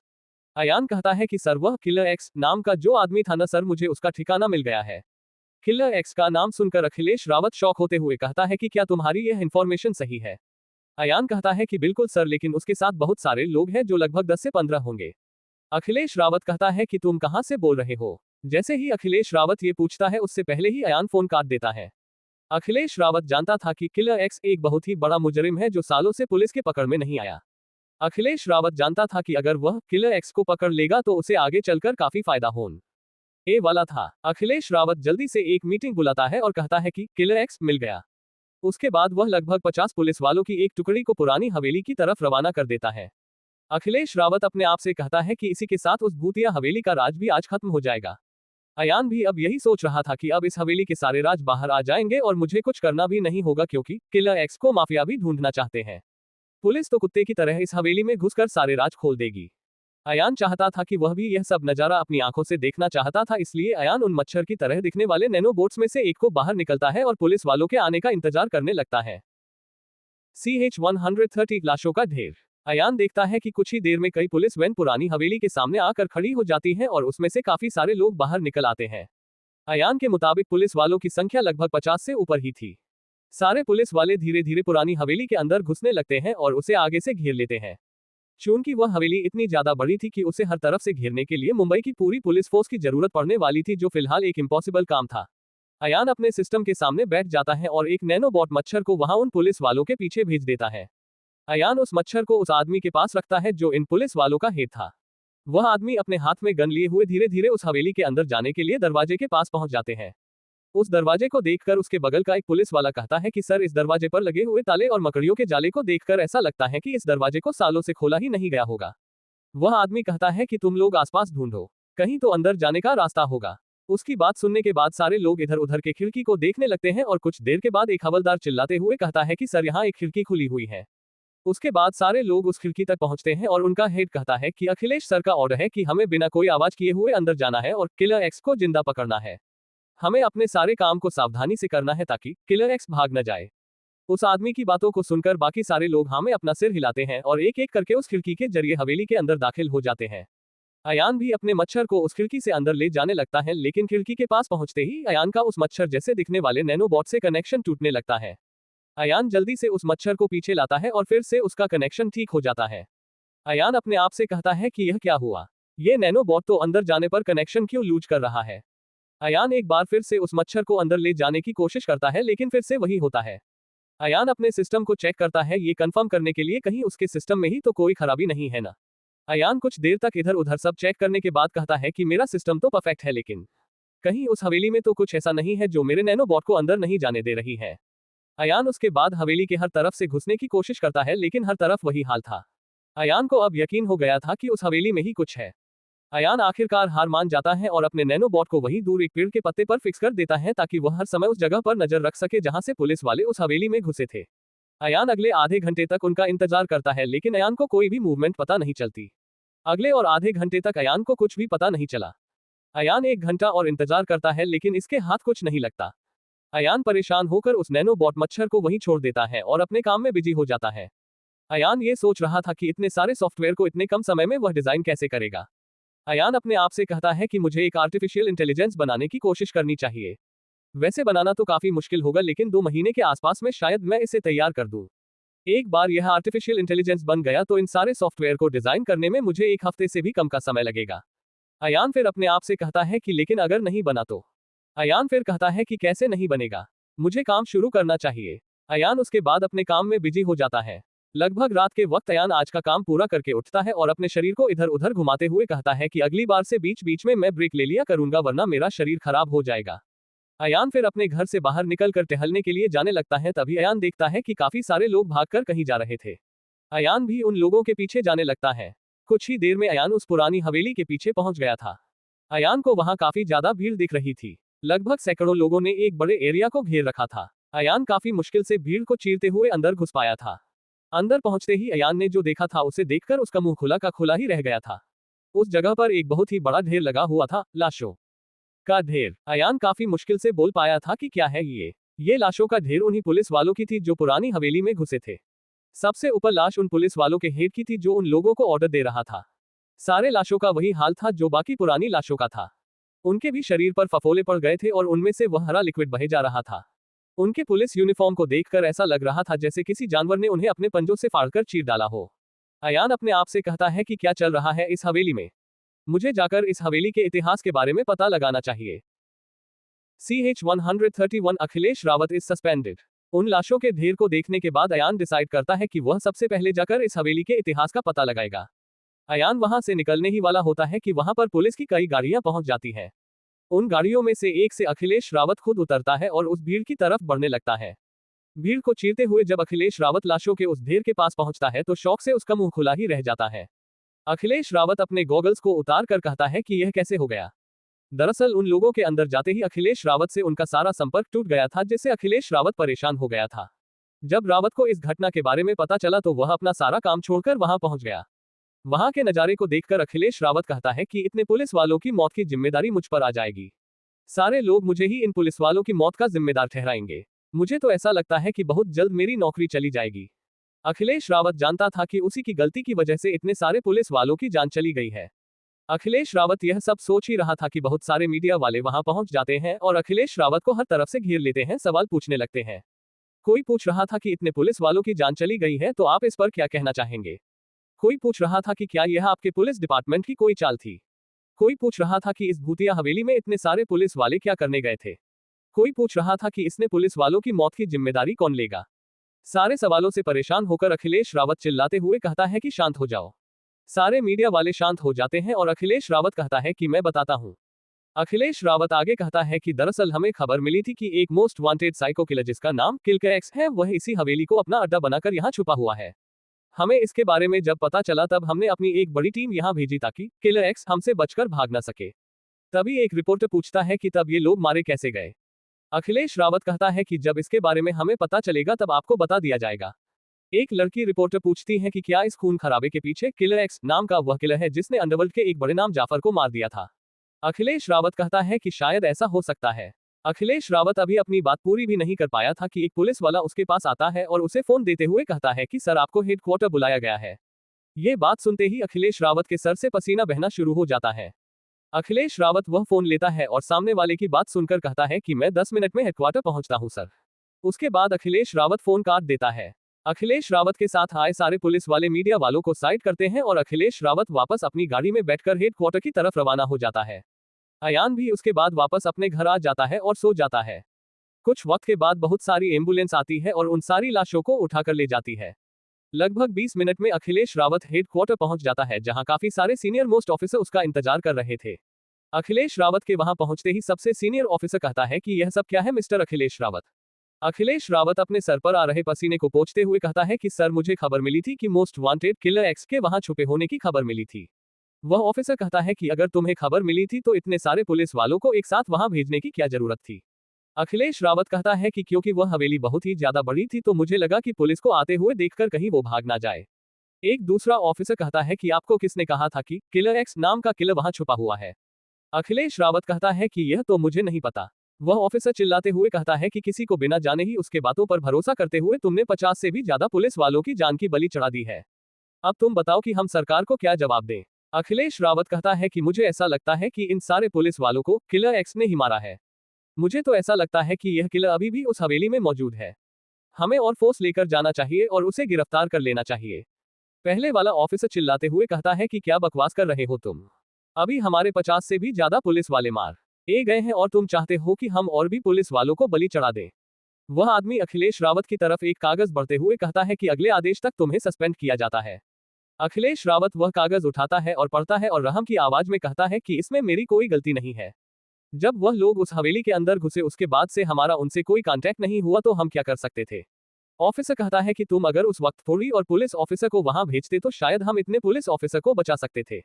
अब हम उनके परिवार वालों को क्या जवाब देंगे ये सोचना है हमें। वह अखिलेश रावत की तरफ जाने का इशारा करते हुए कहता है कि अब इस केस को सीबीआई संभालेगी। CH-132 अयान का लक्ष्य। जब अखिलेश रावत का सीनियर उससे कहता है कि अब ये केस सीबीआई संभालेगी और तुम अब सस्पेंड हो चुके हो, तब अखिलेश रावत चिल्लाते हुए कहता है कि आप लोग मेरे साथ ऐसा नहीं कर सकते हैं। उसका सीनियर बड़ी बड़ी आंखें करते हुए उसे कुछ देर तक देखता है और कहता है कि अब तक नाकाम रहे हो। पिछले 1.5 साल से तुम उस दिमाग से पैदल किलर को ढूंढने में नाकामयाब रहे हो। मैंने तो यहाँ तक सुना है कि वह खून करके तुम्हें फोन करता था, तो कहीं तुम भी उस दिमाग से पैदल खूनी के साथ मिले हुए तो नहीं हो। अखिलेश रावत चिल्लाते हुए कहता है कि क्या बकवास कर रहे हैं आप। सिर्फ एक बार उससे बात हुई थी, वह भी किसी दूसरे ऑफिसर के फोन पर जो उस वक्त मेरे केबिन में था। वह ऑफिसर कुछ बोलने ही वाला होता है कि अखिलेश रावत उसे रोकते हुए कहता है कि पहले आप मेरी बात सुनिए। मैं यहाँ से जाने के पहले आपको बता दूं कि रही बात किलर एक्स को पकड़ने की, तो वह आप लोग भूल जाए, क्योंकि आज तक उसे अंडरवर्ल्ड के लोग भी नहीं पकड़ पाए हैं, तो आपका सीबीआई क्या पकड़ेगा। इतना कहने के बाद अखिलेश रावत वहां से जाने लगता है। वह ऑफिसर कहता है कि तुम्हें हमारे काबिलियत पर शक है। अखिलेश रावत हंसते हुए कहता है कि क्या काबिलियत। आप ऐसे शब्दों का इस्तेमाल खुद के लिए नहीं ही करे तो ठीक रहेगा, वरना कोई भी आपकी इज्जत खड़े खड़े उतार देगा। इतना कहने के बाद अखिलेश रावत अपना सस्पेंशन ऑर्डर उठाता है और हेडक्वार्टर से निकल जाता है। अखिलेश रावत बाहर निकलते हुए कहता है कि साले काबिलियत की बात करते हैं हरामी सब। आज तक अबुल आजाद और उसके गैंग के एक लोग को पकड़कर रख नहीं सके और काबिलियत की बात करते हैं। अखिलेश रावत अपने गाड़ी में बैठ जाता है और अपने घर की तरफ निकल पड़ता है। दूसरी तरफ अयान अपने घर पहुंचते ही कहता है कि क्या कर दिया मैंने। मेरी वजह से इतने सारे बेगुनाह लोग मारे गए। उन लोगों को अयान ने नहीं मारा था, लेकिन फिर भी उनकी मौत की वजह अयान ही था। अयान अपने आप को कोसते हुए कहता है कि ऐसा कैसे हो गया। मैंने अपने हाथ को बेगुनाहों के खून से रंग दिया। अयान अपना सर ऊपर करते हुए कहता है कि माफ कर देना आप लोग। अयान अपने हाथ जोड़ते हुए कहता है कि मुझे अंदाजा नहीं था कि इस आलीशान हवेली का खतरा इतना ज्यादा बड़ा होगा। मैं अपनी इस गलती को जरूर सुधारूंगा। संजय सिंघानिया, अबुल आजाद, वासु रेड्डी और बाकी लोगों को मैं बाद में निपटाऊंगा। सबसे पहले मैं इस हवेली के अंदर गड़े हुए राज का पर्दाफाश करूंगा। आज से मेरा लक्ष्य है आप लोगों को इंसाफ दिलाना। उसके बाद ही मैं उन लोगों को सजा दूंगा जिन्होंने मुझे अनाथ बना दिया। अगर मेरे पास काबिलियत नहीं होती तो मैं भूखे मर जाता। अयान ऊपर देखकर कहता है कि मैं आप लोगों की ऐसी हालत करने वालों को खत्म करके आपके आत्मा को शांति जरूर पहुंचाऊंगा। यह अयान रहेजा का वादा है। अयान सबसे पहले सोचता है कि उसे इस हवेली के इतिहास के बारे में पता लगाना चाहिए। अयान अपने सिस्टम पर बैठता है और उस पुरानी हवेली के इतिहास को सर्च करने ही वाला होता है कि उसके दिमाग में एक आइडिया आता है। अयान अपने बाकी के नैनो बॉट्स को भी बाहर निकालता है और उस पुरानी हवेली के चारों तरफ लगा देता है। अब अगर एक पत्ता भी इस हवेली के अंदर या बाहर जाता तो अयान को पता चल जाने वाला था। अयान उसके बाद उस हवेली के बारे में सर्च करने लगता है। दूसरी तरफ पुलिस हेडक्वार्टर में कुछ लोगों की टीम पहुंचती है, वहां बैठे ऑफिसर को बोलते हैं कि हम सीबीआई से आए हैं। वह ऑफिसर्स उठते हैं और सबसे हाथ मिलाते हैं। सीबीआई के उस टीम का लीडर कहता है कि मेरा नाम आर्यन राठौर है। उसके बाद वह आदमी कहता है कि मुझे उस पूरे केस के बारे में जानकारी चाहिए। पुलिस का वह ऑफिसर कहता है कि बहुत जल्द इस केस की फाइल आपके पास पहुंच जाएगी। आर्यन राठौर कहता है कि मेरे पास इतना वक्त नहीं है। आर्यन राठौर कहता है कि जितनी जल्दी हो सके मुझे फाइल चाहिए। वह ऑफिसर एक आदमी को कॉल करता है और कहता है कि इस केस की जितनी फाइल अब तक तैयार हुई है उसे मेरे पास लेकर आओ। उसके बाद वह फोन रखते हुए कहता है कि फाइल 10 मिनट के आ जाएगी। लगभग 10 मिनट में फाइल वहां एक आदमी लेकर आता है और आर्यन राठौर को देकर चला जाता है। आर्यन राठौर उस फाइल को पढ़ता है और पढ़ने के बाद उस फाइल को अपने साथी को दे देता है। आर्यन राठौर कहता है कि उस हरे रंग के लिक्विड का रिपोर्ट कहाँ है। वह ऑफिसर कहता है कि उसे लैब में टेस्ट के लिए भेजा गया है, तो रिपोर्ट आने में कुछ दिन लगेगा। आर्यन कहता है कि उस लैब में जाकर कहो कि मुझे जल्द से जल्द रिपोर्ट चाहिए। वह ऑफिसर कहता है कि ठीक है। उसके बाद आर्यन राठौर अपने टीम के साथ वहां से जाने लगता है। उन लोगों को जाते हुए देखकर एक ऑफिसर पूछता है कि आप लोग कहां जा रहे हैं। आर्यन राठौर कहता है कि हम उस हवेली में जा रहे हैं। आर्यन राठौर को देखते हुए वह ऑफिसर कहता है कि आप लोग वहां मत जाइए। आर्यन राठौर कहता है कि इस मर्डर के मामले में हर क्लू हमें उस हवेली की तलाशी से ही निकलेगा। वह ऑफिसर कहता है कि इस तलाशी के चक्कर में ही इतने पुलिस वालों की मौत हुई है। आप लोगों को अपने साथ कुछ पुलिस वालों को लेकर जाना चाहिए। आर्यन राठौर कहता है कि इसकी जरूरत नहीं है। जब तक मैं वापस आऊं तब तक मुझे उस हरे लिक्विड का रिपोर्ट और किलर एक्स की पूरी जानकारी मेरे पास पहुंच जाना चाहिए। इतना कहने के बाद आर्यन राठौर अपने टीम के साथ हवेली की तरफ निकल पड़ता है। CH-133 अयान और आर्यन राठौर। आर्यन राठौर के जाने के बाद वह ऑफिसर अपने जूनियर को बोलता है कि जाओ और जल्दी से उस लिक्विड का रिपोर्ट लेकर आओ। वह जूनियर ऑफिसर ठीक है सर कहकर वहां से चला जाता है। वह ऑफिसर एक दूसरे जूनियर ऑफिसर को कहता है कि किलर एक्स की पूरी कुंडली लेकर आओ। वह ऑफिसर भी हाँ कहकर वहां से चला जाता है। दूसरी तरफ आदित्य राठौर और उसके लोग उस पुरानी हवेली की तरफ निकल पड़ते हैं। दूसरी तरफ अयान उस पुरानी हवेली के इतिहास को जानने के लिए इंटरनेट पर सर्च करने लगता है। अयान को काफी ज्यादा निराशा हाथ लगती है जब उसे पूरे इंटरनेट पर इस हवेली के इतिहास की कोई ढंग की जानकारी नहीं मिली। काफी देर तक इंटरनेट को छानने के बाद अयान को पता चला कि इस हवेली के इतिहास को एक किताब में लिखा गया था जो शायद ही कहीं मिलती है। अयान तभी अपने आप से कहता है कि यह किताब शायद मुझे किसी लाइब्रेरी में नहीं किसी पुरानी लाइब्रेरी में मिलेगी। अयान को तभी एक लाइब्रेरी की याद आती है जो सैकड़ों साल पहले बना हुआ था। अयान अपने घर से लाइब्रेरी के लिए निकल जाता है। अयान अपने घर से थोड़ी ही दूर गया था कि एक गाड़ी उसके पास आकर रुकती है और एक गॉगल्स पहना हुआ आदमी अयान से पूछता है कि यह पुरानी हवेली किधर है। अयान एक तरफ इशारा करते हुए कहता है कि वह रोड जो दिख रहा है ना उससे आगे जाने पर है। वह आदमी अयान को थैंक्स कहता है और वहां से निकल जाता है। अयान तभी सोचता है कि ये लोग उस हवेली को क्यों ढूंढ रहे हैं। अयान फिर अपने आप से कहता है कि जाने दो यार, अभी मुझे इस हवेली के इतिहास के बारे में पता लगाना जरूरी है। अयान वहां से निकलने ही वाला था कि वह आदमी थोड़ी दूर से अयान को आवाज देता है और अयान को अपने पास बुलाता है। अयान के उस गाड़ी के पास जाने के बाद वह आदमी कहता है कि तुम उस हवेली को अच्छी तरह से जानते हो। अयान कहता है कि मैं उसके बगल में ही रहता हूँ। वह आदमी कहता है कि चलो तब तो ये परफेक्ट है, आओ गाड़ी में बैठ जाओ, हमें तुम्हारी जरूरत पड़ सकती है। अयान कहता है कि मुझे दरअसल एक जरूरी काम से बाहर जाना है। वह आदमी एक कार्ड निकालता है और अयान की तरफ बढ़ा देता है। अयान उसे पढ़ता है आर्यन राठौर सीबीआई। अयान उसे पढ़ने के बाद कहता है कि तो आप लोग सीबीआई से हैं। वह आदमी कहता है कि बिल्कुल, अब आकर गाड़ी में बैठो। अयान कहता है कि आप चलिए मैं आता हूँ। इससे पहले कि आदित्य राठौर कुछ अयान कहता है कि पैदल 2 मिनट का रास्ता है, मैं आता हूँ, आप लोग चलिए। अयान की बात मानकर वह लोग हवेली की तरफ बढ़ने लगते हैं और अयान भी उन्हें फॉलो करते हुए पुरानी हवेली के दरवाजे तक पहुंच जाता है। गाड़ी से उतरते हुए आर्यन राठौर अयान से पूछता है कि तुम्हारा नाम क्या है। अयान कहता है कि मेरा नाम अयान रहेजा है। आर्यन राठौर पूछता है कि क्या करते हो तुम। अयान कहता है कि मैं राव ग्रुप की टेक कंपनी में मेनली साइबर सिक्योरिटी का काम करता हूँ। दरअसल राव ग्रुप्स की कंपनी में अयान का काम साइबर सिक्योरिटी का ही था। आदित्य राठौर के बगल में खड़ी हुई एक लड़की कहती है कि तुम इस हवेली के बारे में क्या जानते हो। आर्यन राठौर उस लड़की को चुप कराते हुए कहता है कि शांत हो जाओ मोना, मैं पूछ रहा हूं ना। मोना कहती है कि सॉरी सर। आर्यन राठौर अयान से पूछता है कि तुम इस पुरानी हवेली के बारे में क्या जानते हो। अयान कहता है कि काफी कुछ जानता हूं, लेकिन आपको क्या जानना है।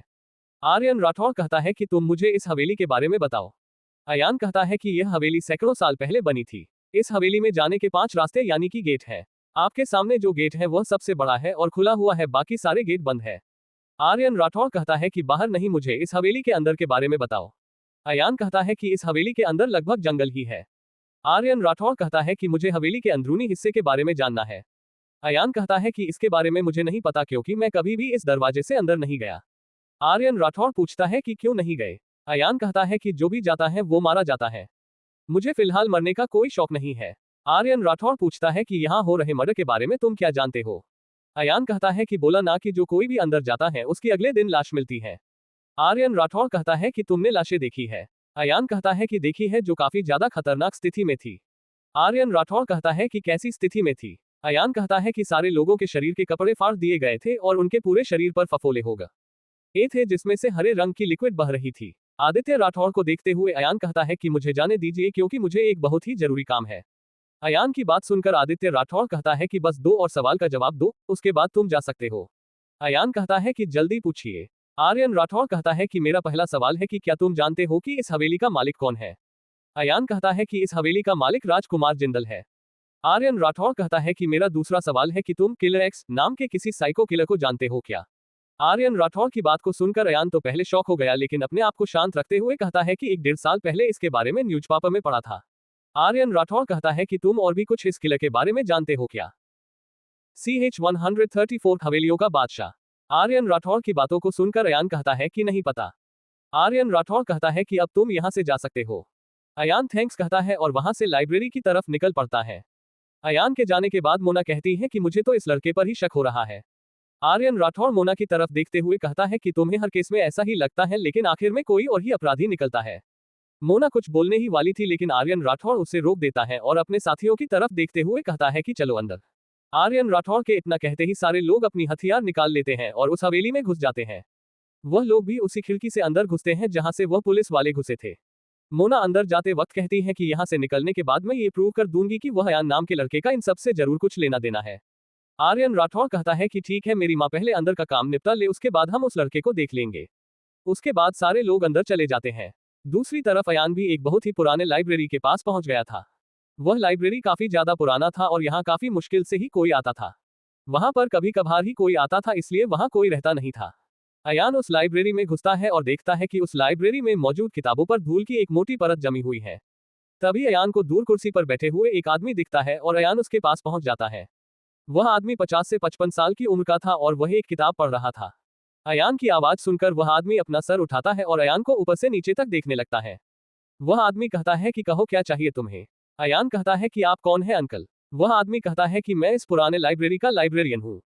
कई हफ्तों में शायद ही कोई कभी यहाँ आता है। कुछ लोग वक्त गुजारने आते हैं तो कुछ लोग इस पुरानी लाइब्रेरी को एक्सप्लोर करने। तो तुम्हारा क्या करने का इरादा है बेटे। अयान कहता है कि मुझे एक किताब चाहिए थी। वह आदमी अयान को एक बार फिर से ऊपर से नीचे तक देखता है और कहता है कि महीनों के बाद कोई ऐसा आया है जिसे किताबों में दिलचस्पी हो। वह आदमी अपने कुर्सी से उठ जाता है और अयान से पूछता है कि तुम्हें कैसी किताब चाहिए। अयान कहता है कि मुझे इस शहर के पुराने और प्राचीन महलों और हवेली का इतिहास जिसमें लिखा हो वह किताब चाहिए। वह लाइब्रेरियन कहता है कि आओ मेरे पीछे। अयान उस लाइब्रेरियन की बातों को सुनने के बाद उसके पीछे पीछे चलने लगता है और कुछ ही देर में इतिहास की किताबों के डिपार्टमेंट के पास पहुंच जाता है। वहां के किताबों पर भी धूल की एक मोटी परत जमी हुई थी। वह लाइब्रेरियन अयान को देखते हुए एक किताब की तरफ इशारा करते हुए कहता है कि उस किताब को उतारो। अयान उस किताब को उतारता है और उतारते ही उसके आसपास धूल उड़ने लगती है, जिसकी वजह से अयान को खांसी आ जाती है। अयान और वह लाइब्रेरियन खांसते हुए वहां से बाहर आ जाते हैं। वह लाइब्रेरियन कहता है कि सफाई करने वाला कभी आता ही नहीं है, जिसकी वजह से सारी किताबें धूल खा रही हैं। अयान इस लाइब्रेरियन की बातों में हाँ मिलाता है और उस किताब को देखने लगता है। वह लाइब्रेरियन कहता है कि यह उस हवेली का इतिहास है जिसे लोग अब भूतिया हवेली के नाम से जानते हैं। अयान उस लाइब्रेरियन की बातों को सुनकर उस किताब के पन्नों को पलटता है तो उसे पता चलता है कि यह वही किताब है जिसे अयान ढूंढ रहा था। वह लाइब्रेरियन कहता है कि वहां और भी किताबें हैं। अयान उस लाइब्रेरियन को रोकते हुए कहता है कि पहले इस किताब को पढ़ लेता हूं अंकल, उसके बाद सोच लूंगा कि आगे पढ़ना है या नहीं। अयान की बातों को सुनकर वह लाइब्रेरियन कहता है कि ठीक है बेटा। उसके बाद वह लाइब्रेरियन अपनी जगह पर जाकर बैठ जाता है और अयान भी उसके सामने वाले कुर्सी पर बैठ जाता है। वह लाइब्रेरियन कहता है कि एक आदमी है जो यहाँ रोज शाम को आता है और रात तक किताबें पढ़ता है और चला जाता है। अयान कैजुअली पूछता है कि वह कौन है जो इस लाइब्रेरी में रोज आता है। वह लाइब्रेरियन कहता है कि उसका नाम कबीर शेखावत है, जो बेचारा वक्त का मारा है और अपने अपने गम को भुलाने यहाँ आता है। अयान मन ही मन सोचता है कि ऐसे कौन से गम में वह डूबा है जो किताबें पढ़ता है। अक्सर लोग गम में शराब पीते हैं, छोड़ो जाने दो कोई होगा। अयान उसके बाद देखता है कि वह लाइब्रेरियन एक बार फिर से अपनी किताब में डूब गया था। अयान भी उस पुरानी हवेली की इतिहास को जानने के लिए उस किताब को पढ़ने लगता है। उस किताब का शीर्षक था हवेलियों का बादशाह। इस शीर्षक को पढ़कर अयान मन ही मन सोचता है कि किस लेखक ने ऐसा बकवास शीर्षक रखी है इस किताब की। अयान उसके बाद उस किताब को पढ़ने लगता है। इस हवेली को हवेलियों का बादशाह इसलिए कहते हैं क्योंकि जब ये हवेली बनी थी तब ऐसी भव्य हवेली कहीं भी मौजूद नहीं थी। इसी वजह से उस समय के सुल्तान ने इस हवेली का नाम हवेलियों का बादशाह रख दिया। इसे पढ़कर अयान मन ही मन सोचता है कि पक्का वह सुल्तान दिमाग से पैदल रहा होगा। अयान उसके बाद आगे पढ़ने लगता है। लगभग 16वीं शताब्दी के अंत में यहाँ के सुल्तान ने इस हवेली का निर्माण करवाया और इसे हवेलियों का बादशाह घोषित कर दिया, लेकिन उनकी यह खुशी ज्यादा वक्त तक नहीं टिक सकी। CH 135 पुरानी हवेली का इतिहास। अयान उस पुरानी हवेली के इतिहास पढ़ने लगता है। उस सुल्तान की खुशी ज्यादा वक्त तक नहीं टिकी क्योंकि अंग्रेजों ने इस हवेली पर कब्जा कर लिया और उस सुल्तान को अपने अधीन कर लिया। चूंकि इस हवेली को काफी ज्यादा दिमाग वाले ने बनाया था, इस हवेली के अंदर से कई सारे गुप्त रास्ते और कमरे थे जिनके बारे में सुल्तान के अलावा किसी को भी पता नहीं था। कुछ गुप्त रास्ते इतने बड़े थे जो मुंबई के बाहर जंगलों तक पहुंचते थे। जैसे जैसे अंग्रेजों का आतंक बढ़ने लगा तब वह हवेली स्वतंत्रता सेनानियों के लिए छुपने का अड्डा बन गया। अंग्रेजों को नुकसान पहुंचाना और उन्हें लूटने के बाद लूट का माल उसी हवेली में मौजूद सुरंगों में रखा जाता था और इसे लूटने वाले भी वहीं छिपते थे। एक दिन अंग्रेजों को पता चल गया कि सारे स्वतंत्रता सेनानी उसी हवेली में छुपे हुए हैं। उसके बाद अंग्रेजों ने हमला कर दिया और सुल्तान और उसके पूरे खानदान की हत्या कर दी इस जुर्म में कि उन लोगों ने लुटेरों को शरण दी।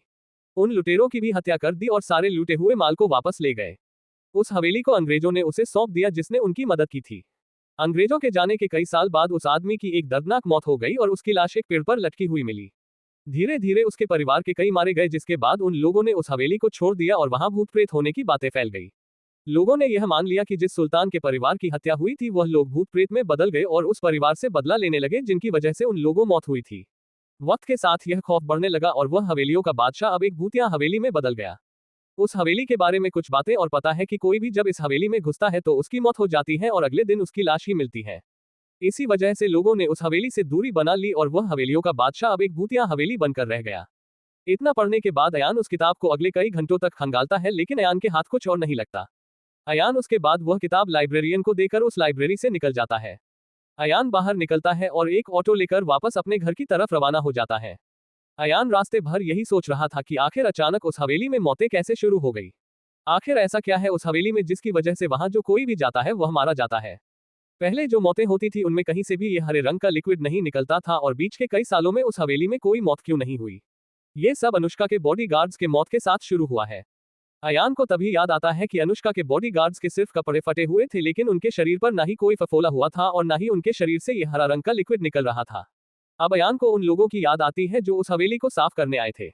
अयान के मुताबिक ये वही लोग थे जिनके मरने के बाद पहली बार वह हरा लिक्विड मिला था। अयान को अब ये बात समझ नहीं आ रही थी कि आखिर दोनों घटनाओं में इतना अंतर कैसे हो गया। जैसा कि अयान को गायकवाड़ मेंशन में पता चला था, उन बॉडीगार्ड्स को शायद उन्हीं के लोगों ने मरवाया था। लेकिन अयान को अब ये बात हजम नहीं हो रही थी क्योंकि उनके कपड़े भी वैसे ही फटे हुए थे जैसे वह मजदूर और पुलिस वालों के। अयान को ये बात अब समझ में आ रही थी कि उन बॉडीगार्ड्स के मौत के पीछे किसी भी एंगल से गायकवाड़ खानदान का हाथ नहीं था। अयान को तभी उन सीबीआई ऑफिसर्स की याद आती है और अयान अपने आप से कहता है कि अगर आज तक उस हवेली के अंदर घुसने पर कोई जिंदा नहीं बचा तो क्या वह सीबीआई ऑफिसर्स भी।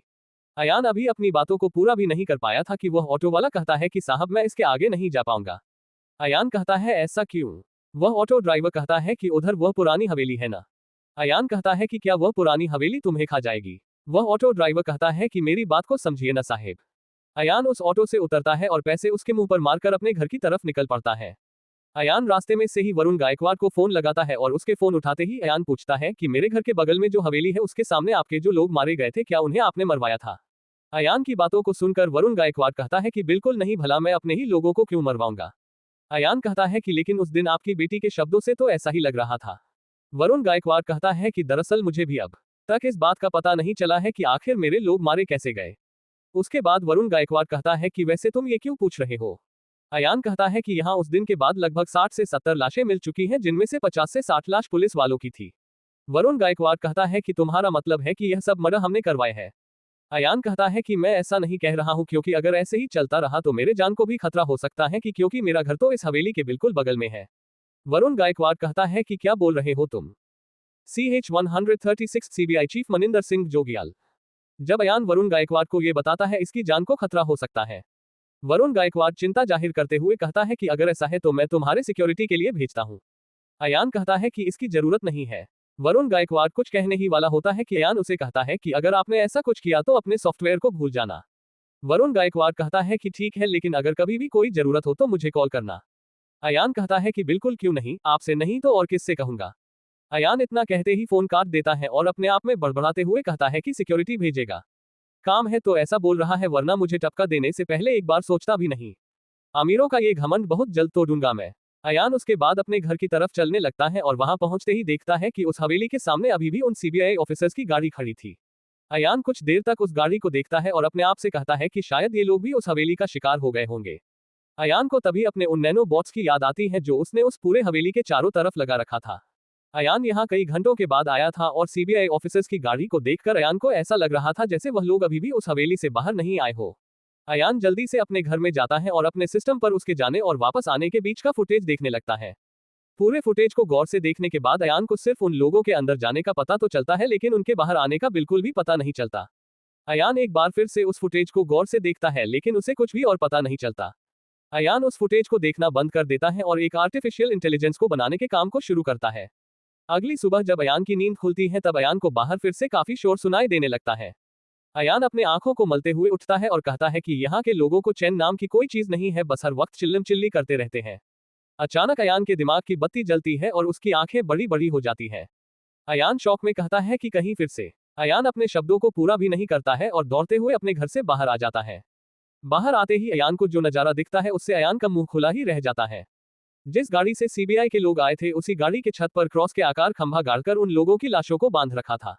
ऐसा लग रहा था जैसे जीसस क्राइस्ट को बनाया गया हो। अयान उन मरे हुए लोगों को जानता था, लेकिन बाकी का कोई भी उसे जानता नहीं था। अयान धीरे धीरे उस गाड़ी की तरफ बढ़ने लगता है और पाता है कि उनके शरीर पर भी वही फफोले थे, लेकिन इस बार उनके फफोले से बैंगनी रंग का लिक्विड निकल रहा था जो हल्की धूप में साइन कर रहा था।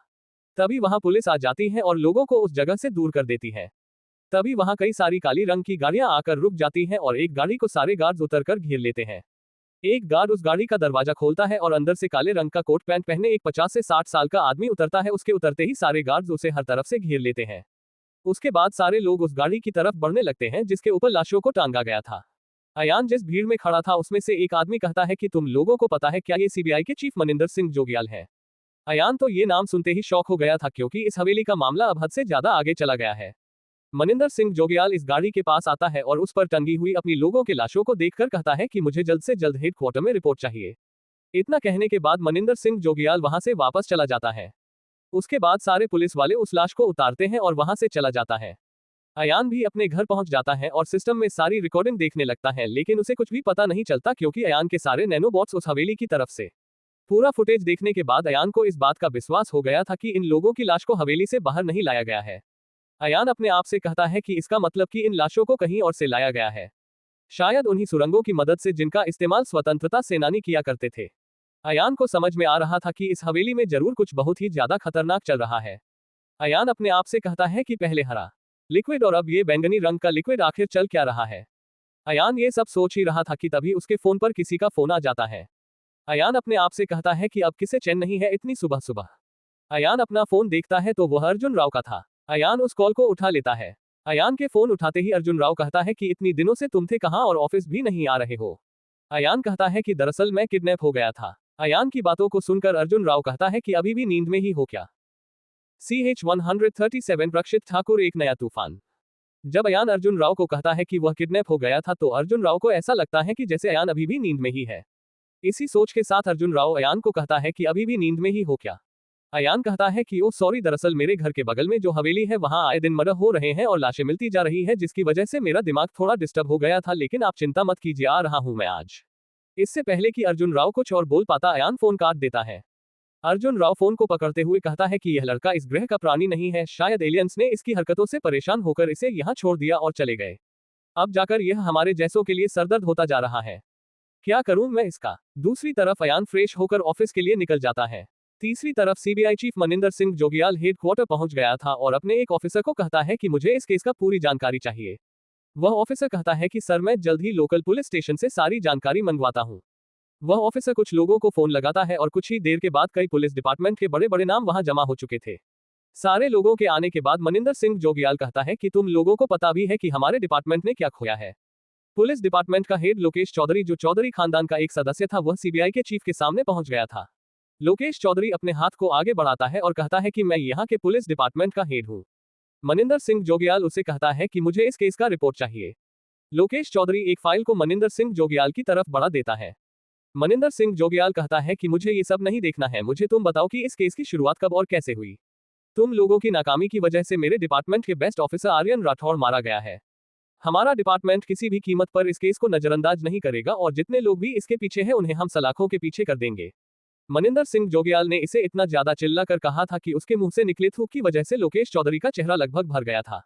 इस नजारे को देखकर वहां मौजूद बाकी के लोग मन ही मन हंसे जा रहे थे, लेकिन उनकी इतनी हिम्मत नहीं थी कि वह लोग खुलकर हंस सके।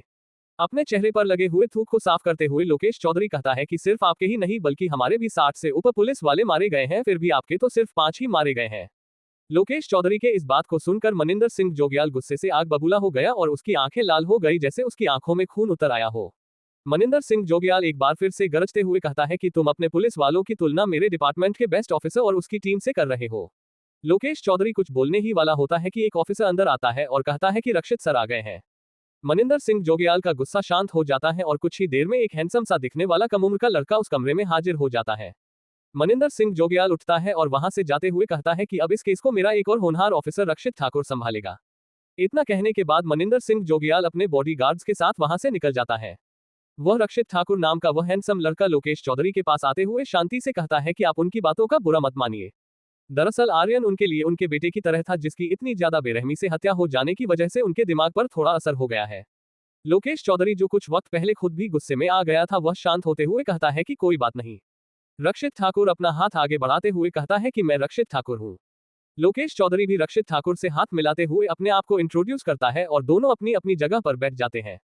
उस फाइल को देखते हुए रक्षित ठाकुर कहता है कि इस फाइल को मैं खाली वक्त में पढ़ लूंगा, इसलिए आप मुझे ही खुद बताइए कि आखिर यह सब चल क्या रहा है। लोकेश चौधरी कहता है कि दरअसल कुछ दिनों पहले हमें एक खूनी के उस हवेली में छुपे होने की खबर मिली, जिसे पकड़ने के लिए हमने 60 से 70 पुलिस वालों की एक टीम भेजी, लेकिन अगले दिन उनकी लाश मिली जो अजीब सी हालत में थी। उनके कपड़े ऐसा फटे हुए थे जैसे किसी ने अपने नाखूनों से उन्हें फाड़ा हो।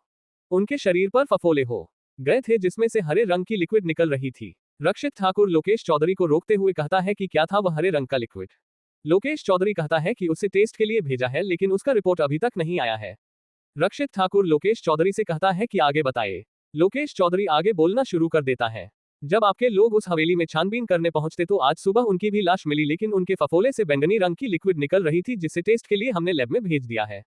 रक्षित ठाकुर कहता है कि वह सब तो ठीक है, लेकिन वह खूनी था कौन था वह आपने नहीं बताया। लोकेश चौधरी कहता है कि उस साइको किलर का नाम किलर एक्स है। ये नाम सुनते ही रक्षित ठाकुर के होंठों पर एक शैतानी मुस्कुराहट आ जाती है और वह अपने आप से कहता है कि किलर एक्स। रक्षित ठाकुर कहता है कि यह सब तो मैं बाद में भी इस फाइल के जरिए पढ़ सकता हूँ। मेरा इंटरेस्ट अभी इस किलर एक्स नाम के किलर में बढ़ गया है, तो आप मुझे किलर एक्स की पूरी कुंडली बताए बिना कुछ छिपाए। CH-138 किलर एक्स के कारनामे। जब रक्षित ठाकुर लोकेश चौधरी को यह बताता है कि उसे इस केस से ज्यादा किलर एक्स में दिलचस्पी है, तो एक बार के लिए लोकेश चौधरी शॉक जरूर हो जाता है, लेकिन फिर समझ जाता है कि किलर एक्स इस केस की एक अहम कड़ी है। लोकेश चौधरी कहता है कि आपको उसमें इतनी दिलचस्पी कौन है। लोकेश चौधरी के इस बात को सुनकर रक्षित ठाकुर मुस्कुराते हुए कहता है कि मुझे इस नाम में कुछ वजन लगता है और यह नाम मुझे काफी ज्यादा एक्साइट करता है। यह बात रक्षित ठाकुर ने इस एक्सप्रेशन के साथ कहा था जैसे किलर एक्स का वह दीवाना हो। लोगों को अपनी तरफ अजीब तरीके से देखते हुए देखकर रक्षित ठाकुर अपने आप को संभालते हुए कहता है कि इस केस की शुरुआत ही उसकी वजह से हुई थी, इसलिए सबसे पहले उसके बारे में जाना चाहिए। लोकेश चौधरी कहता है कि ठीक है, तो मैं बताता हूँ। किलर एक्स के बारे में सबसे पहले हमें तब पता चला जब उत्कर्ष श्रीवास्तव नाम के एक आदमी का कत्ल हो गया। उत्कर्ष श्रीवास्तव उस वक्त सिंघानिया ग्रुप्स ऑफ फार्मास्यूटिकल का CEO बनने वाला था। उसे इतनी बेरहमी से मारा गया था कि आज भी वह दिन याद करने पर रूह कांप जाती है। रक्षित ठाकुर पूछता है कि कैसे मारा गया था उत्कर्ष श्रीवास्तव को। लोकेश चौधरी कहता है कि उसे चेयर पर बांधकर उसके शरीर को टुकड़ों टुकड़ों में काट दिया गया था। उसका सर हमें काफी ढूंढने के बाद मिला, जो उसके घर के बाहर मूर्ति पर लगा हुआ था। दूसरी बार विप्लव चौधरी को कुछ लोग किडनैप करके ले गए थे। उसे एक सुनसान इलाके के घर में बंद करके रखा हुआ था। जितने लोगों ने उसे किडनैप किया था उनकी लाश हमें अधजली हालत में मिली। बाद में पता चला कि वह सारे लोग गैंगस्टर जाफर के लिए काम करते थे। एक बार और उसने हत्या की थी। यहाँ के मशहूर गैंगस्टर जाफर और उसके लोगों की एक जंगल में उसने हत्या कर दी थी। उनकी लाश हमें जंगल में पेड़ से बंधी हुई मिली है, जिनके सर के बीचों बीच गोली मार दी गई थी। इन सारे हत्याओं की खबर हमें उस किलर एक्स ने ही दी थी, लेकिन हम काफी मशक्कत के बाद भी उसे ट्रेस तक नहीं कर सके। लेकिन पिछले 6 महीनों से उसने कोई भी मर्डर नहीं किया है और उसका कहीं कोई अता पता नहीं है। हमारे डिपार्टमेंट ने उसे वांटेड घोषित कर दिया था। जब हमारे एक ऑफिसर को खबर मिली कि किलर एक्स उस हवेली में छुपा हुआ है, तो वह भाग ना जाए इसलिए उसने एक बहुत ही बड़ी फोर्स भेजी, लेकिन अगले दिन सभी की लाश मिली। उसके बाद क्या हुआ वह तो आप जानते ही हैं। रक्षित ठाकुर हंसते हुए कहता है कि वह दिमाग से पैदल ऑफिसर आखिर है कौन। लोकेश चौधरी कहता है कि उसका नाम अखिलेश रावत है, लेकिन दिमाग से पैदल कहने से तुम्हारा क्या मतलब है। लोकेश चौधरी की बात को सुनकर रक्षित ठाकुर कहता है कि आप मुझे ये बताइए कि किलर एक्स को कोई जानता है या किसी ने उसे देखा है। लोकेश चौधरी कहता है कि ऐसा तो अब तक कोई हमें मिला ही नहीं। रक्षित ठाकुर अपनी जगह से उठते हुए और टेबल पर अपना हाथ रखते हुए कहता है कि जब उस किलर एक्स को कोई जानता या पहचानता ही नहीं, तब आपके ऑफिसर को ये कैसे लग गया कि किलर एक्स को छुपने की जरूरत है। रक्षित ठाकुर के इस बात को सुनकर वहां मौजूद सारे लोग शॉक हो गए थे। रक्षित ठाकुर कहता है कि जिस किसी ने भी आपके पुलिस डिपार्टमेंट को ये जानकारी दी है, उसने आप लोगों को ट्रैप किया है। आप ही सोचिए, अगर कोई किलर एक्स को जानता ही नहीं है और उसे देखा ही नहीं है, तो फिर किसी भी रैंडम आदमी के ये कहने पर कि उसने किलर एक्स को उस हवेली में छुपे हुए देखा है, तो आपके उस ऑफिसर ने इतने सारे पुलिस वालों को वहां क्या समझकर भेज दिया। इससे पहले कि लोकेश चौधरी कुछ कह पाता, उससे पहले ही रक्षित ठाकुर कहता है कि मुझे अभी के अभी उस ऑफिसर से मिलना है। लोकेश चौधरी अपने एक आदमी को कहता है कि अखिलेश को यहाँ बुलाओ। वह आदमी जी सर कहकर वहां से बाहर निकल जाता है। रक्षित ठाकुर कहता है कि आप लोगों के बेवकूफी की वजह से हमारे डिपार्टमेंट का एक बेस्ट ऑफिसर मारा गया है। आर्यन राठौर जैसा ऑफिसर मुझे नहीं लगता है कि अब तक सीबीआई में आया होगा। मुझे भी कई चीज है जो उससे सीखने को मिली है। आर्यन राठौर को खोना हमारे डिपार्टमेंट के लिए एक बहुत ही शर्मनाक बात है, जिसका वजह कोई और नहीं बल्कि आपका पुलिस डिपार्टमेंट है। लोकेश चौधरी कुछ बोलना तो चाहता था, लेकिन वह चाहकर भी कुछ बोल नहीं पाता। रक्षित ठाकुर कहता है कि चलिए, अब तक आपने मुझे इस किलर एक्स के कारनामों के बारे में काफी कुछ बताया है। अब मैं आपसे ये जानना चाहता हूं कि आखिर किलर एक्स बना क्यों। लोकेश चौधरी कहता है कि इसके बारे में मुझे कुछ नहीं पता है। रक्षित ठाकुर आगे कहता है कि अच्छा, मुझे ये बताइए कि जब उत्कर्ष श्रीवास्तव का कत्ल हुआ तब मुंबई में कुछ हुआ था क्या। लोकेश चौधरी कहता है कि इस शहर में आए दिन कुछ ना कुछ होता ही रहता है। रक्षित ठाकुर कहता है कि आप जरा याद करने की कोशिश कीजिए कि जब उत्कर्ष श्रीवास्तव का मर्डर हुआ तो उसके पहले मुंबई में कुछ बहुत ही बड़ा हुआ था क्या, जैसे बहुत ही बड़े आदमी की हत्या या फिर और कुछ। आप जरा अपने दिमाग पर थोड़ा सा जोर डालिए। लोकेश चौधरी कुछ देर तक सोचते हैं और कहता है कि यहाँ उस वक्त एक बहुत ही बड़ी चीज हुई थी। रक्षित ठाकुर एक्साइट होते हुए कहता है कि क्या हुआ था। लोकेश चौधरी कहता है कि उत्कर्ष श्रीवास्तव के मौत के कुछ दिन पहले एक होटल में बम ब्लास्ट हुआ था, जिसकी वजह से कई लोगों की मौत हो गई थी। रक्षित ठाकुर कहता है कि इस बम ब्लास्ट के बारे में और बताए। CH-139 रक्षित ठाकुर का शक। जब लोकेश चौधरी रक्षित ठाकुर को बम ब्लास्ट के बारे में बताता है, तब रक्षित ठाकुर लोकेश चौधरी को इसे खुलकर बताने के लिए कहता है। लोकेश चौधरी कहता है कि वह गांव में शहर के एक बहुत बड़े होटल के अंदर फटा था। वह बम इतना शक्तिशाली था कि पूरा होटल कुछ ही देर में जमीन में मिल गया था। सैकड़ों लोग मारे गए थे, लेकिन उस बम ब्लास्ट में एक बहुत ही बड़ी और नामी ग्रामी फैमिली साफ हो गई थी। रक्षित ठाकुर कहता है कि वह फैमिली कौन थी जो उस बम ब्लास्ट में पूरी तरीके से खत्म हो गई थी। लोकेश चौधरी कहता है कि और मुंबई की दूसरी सबसे अमीर फैमिली रहेजा फैमिली थी। लोकेश चौधरी की बातों को सुनकर रक्षित ठाकुर उससे पूछता है कि उस फैमिली में कोई जिंदा नहीं बचा क्या। उसका फैमिली का एक ही आदमी जिंदा बचा, अयान रहेजा, जो अजय रहेजा का बेटा था। लोकेश चौधरी कहता है कि हमें यह भी पता चला कि उत्कर्ष श्रीवास्तव पहले रहेजा फैमिली के पास काम करता था, लेकिन उनके खत्म होने के बाद वह सिंघानिया खानदान के साथ चला गया। रक्षित ठाकुर कहता है कि तुम्हें उस लड़के अयान रहेजा पर कभी शक नहीं हुआ क्या। लोकेश चौधरी कहता है कि हमने उसके बारे में सारी चीजें पता की, लेकिन हमें पता चला कि उसका उसके परिवार के बिजनेस से कोई लेना देना ही नहीं था। जब उसका परिवार खत्म हो गया, तब रहेजा फैमिली कई हजार करोड़ के कर्ज में डूबी हुई थी, इसलिए बैंक और उनके सारे इन्वेस्टर्स ने रहेजा फैमिली के पूरी कंपनी और के सारी प्रॉपर्टी पर कब्जा करके उसे नीलम कर दिया। प्रॉपर्टी और कंपनी जाने के बाद वह कर्जे से मुक्त हुआ। उसके बाद वह कभी भी कहीं किसी बड़े प्लेटफॉर्म पर दिखा ही नहीं।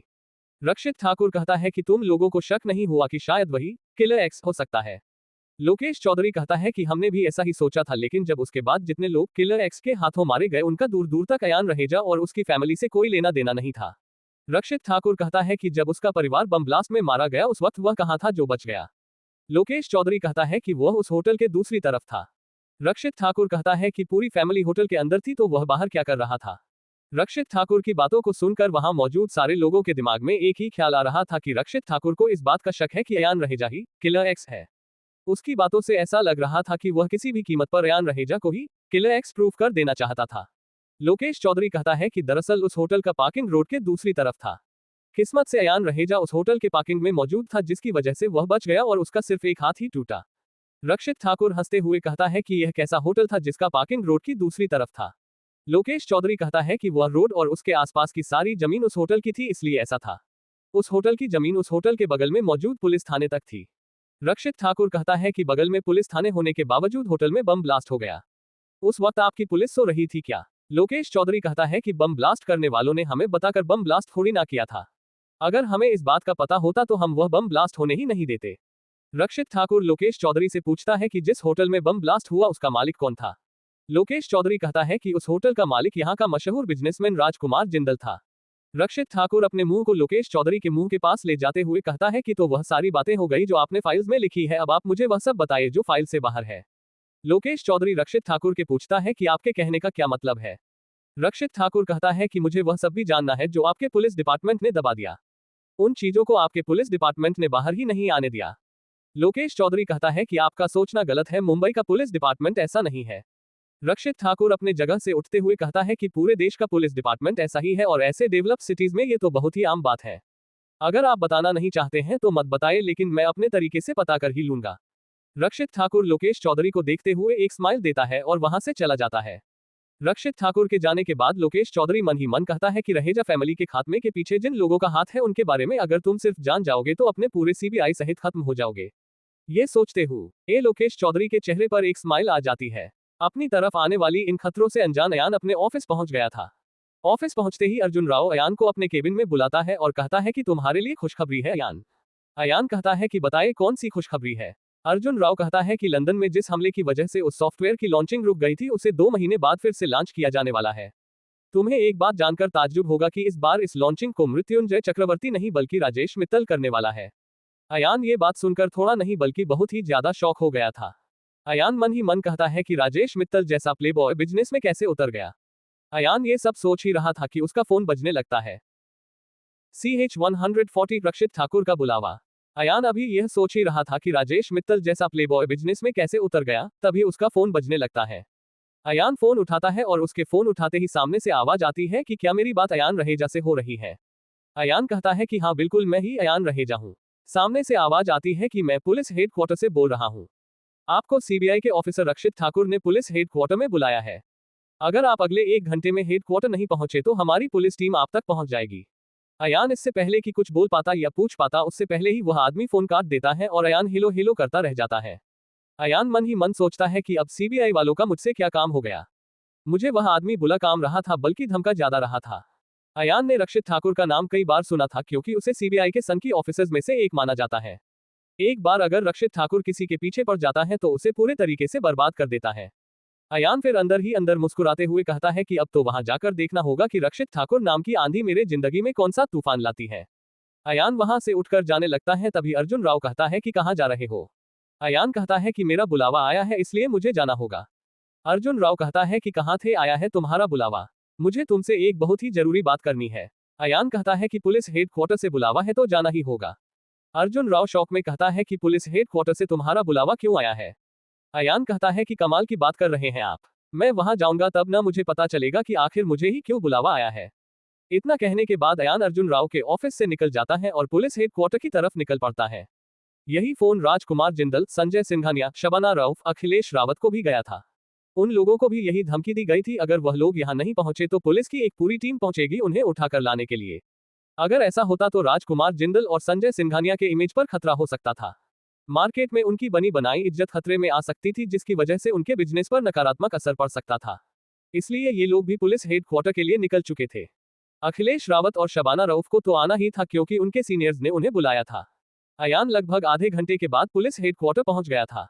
अयान अभी वहां पहुंचा ही था कि वह देखता है कि 2 बड़ी बड़ी और महंगी गाड़ियां वहां आकर रुकती हैं। अयान देखता है कि राजकुमार जिंदल और संजय सिंघानिया अपने बेटे प्रदीप सिंघानिया के साथ अपने अपने गाड़ी से उतरते हैं और पुलिस हेडक्वार्टर के अंदर जाने लगते हैं।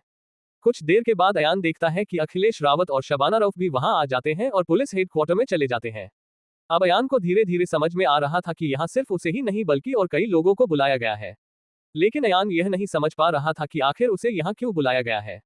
अयान फिर अपने आप से कहता है कि चलो अंदर जाकर ही देख लेते हैं कि आखिर मुझे बुलाया तो बुलाया क्यों है। अयान भी उसके बाद पुलिस हेडक्वार्टर के अंदर चला जाता है। अयान देखता है कि संजय सिंघानिया और राजकुमार जिंदल के बॉडीगार्ड्स को पुलिस वालों ने अंदर नहीं जाने दिया था, उन्हें बाहर ही खड़ा रखा था। अयान भी उसके बाद अंदर चला जाता है। अयान जब अंदर जाता है तो वह देखता है कि वहां एक बहुत बड़ी टेबल थी जिसकी एक तरफ एक हैंडसम सा 28 से 30 साल का आदमी बैठा हुआ था। इस टेबल के दूसरी तरफ संजय सिंघानिया, राजकुमार जिंदल, प्रदीप सिंघानिया, अखिलेश रावत और शबाना रऊफ बैठे हुए थे। अयान को देखते ही वह हैंडसम सा आदमी कहता है कि वेलकम अयान रहेजा, मैं तुम्हारे ही इंतजार में था, आओ बैठो। अयान भी जाकर राजकुमार जिंदल के बगल में बैठ जाता है। वह हैंडसम सा आदमी कहता है कि आप लोगों से कुछ पूछने से पहले मैं आप लोगों को अपने बारे में बता देता हूँ। मेरा नाम रक्षित ठाकुर है और मैं सीबीआई में एक बड़े पोजीशन पर बैठा हुआ हूँ। आप सभी के मन में एक ही सवाल उठ रहा होगा कि आपको यहाँ क्यों बुलाया गया है। मैंने आप लोगों को यहाँ बहुत सारी कारणों से बुलाया है। सबसे पहले आप सारे लोग हवेली वाले केस में इन्वॉल्व है, इसीलिए आपको यहाँ बुलाया गया है। प्रदीप सिंघानिया कहता है कि तुम्हारे जैसे किसी भी छोटे ऑफिसर के कहन ए से हम क्रिमिनल हो जाएंगे क्या। प्रदीप सिंघानिया की बात सुनकर रक्षित ठाकुर हंसने लगता है। रक्षित ठाकुर को हंसते हुए देखकर प्रदीप सिंघानिया कहता है कि मैंने कोई जोक मारा है क्या। रक्षित ठाकुर चिल्लाते हुए कहता है कि चुप हो जा, हम यहाँ तुम्हारे ऑफिस या घर में नहीं बैठे हुए हैं कि तुम्हारे मन में जो आएगा वह तुम बोलते जाओगे। यहाँ जब तक पूछा न जाए तब तक अगर तुमने अपना मुंह खोला तो दोबारा बोलने लायक नहीं छोड़ूंगा। रक्षित ठाकुर की यह बात सुनकर प्रदीप सिंघानिया गुस्से में लाल हो गया था, लेकिन संजय सिंघानिया उसे रोकते हुए कहता है कि आपके कहने का क्या मतलब है ऑफिसर। रक्षित ठाकुर कहता है कि यह सही सवाल है। आप सभी लोगों को ये बताने से पहले मैं आपको किसी से मिलवाना चाहता हूँ। रक्षित ठाकुर आवाज लगाते हुए कहता है कि मामा अंदर आ जाओ। एक अधेड़ उम्र का आदमी अंदर आता है, जिसे देखकर सारे लोगों खासकर अयान के पैरों तले धरती खिसक जाती है और सारे लोग अपने चेयर से खड़े हो जाते हैं। आज के लिए बस इतना ही। अगर आप इस कहानी के बारे में और अधिक जानकारी चाहते हैं तो पढ़ते रहिए कहानी किलर एक्स और तो। और अगर आपको ये कहानी पसंद आए हो तो प्लीज लाइक, सब्सक्राइब और शेयर करें। और अगर हमारे कहानी में किसी भी प्रकार की गलती हुई हो तो कृपया मुझे कमेंट सेक्शन में इन्फॉर्म करें। और तो और अगर आप हमारे चैनल को लाइक, शेयर, सब्सक्राइब और कमेंट करते हैं तो हमें और अधिक मोटिवेशन मिलती है इस तरह की और कंटेंट बनाने के लिए। धन्यवाद। Folded hands, folded hands, folded hands.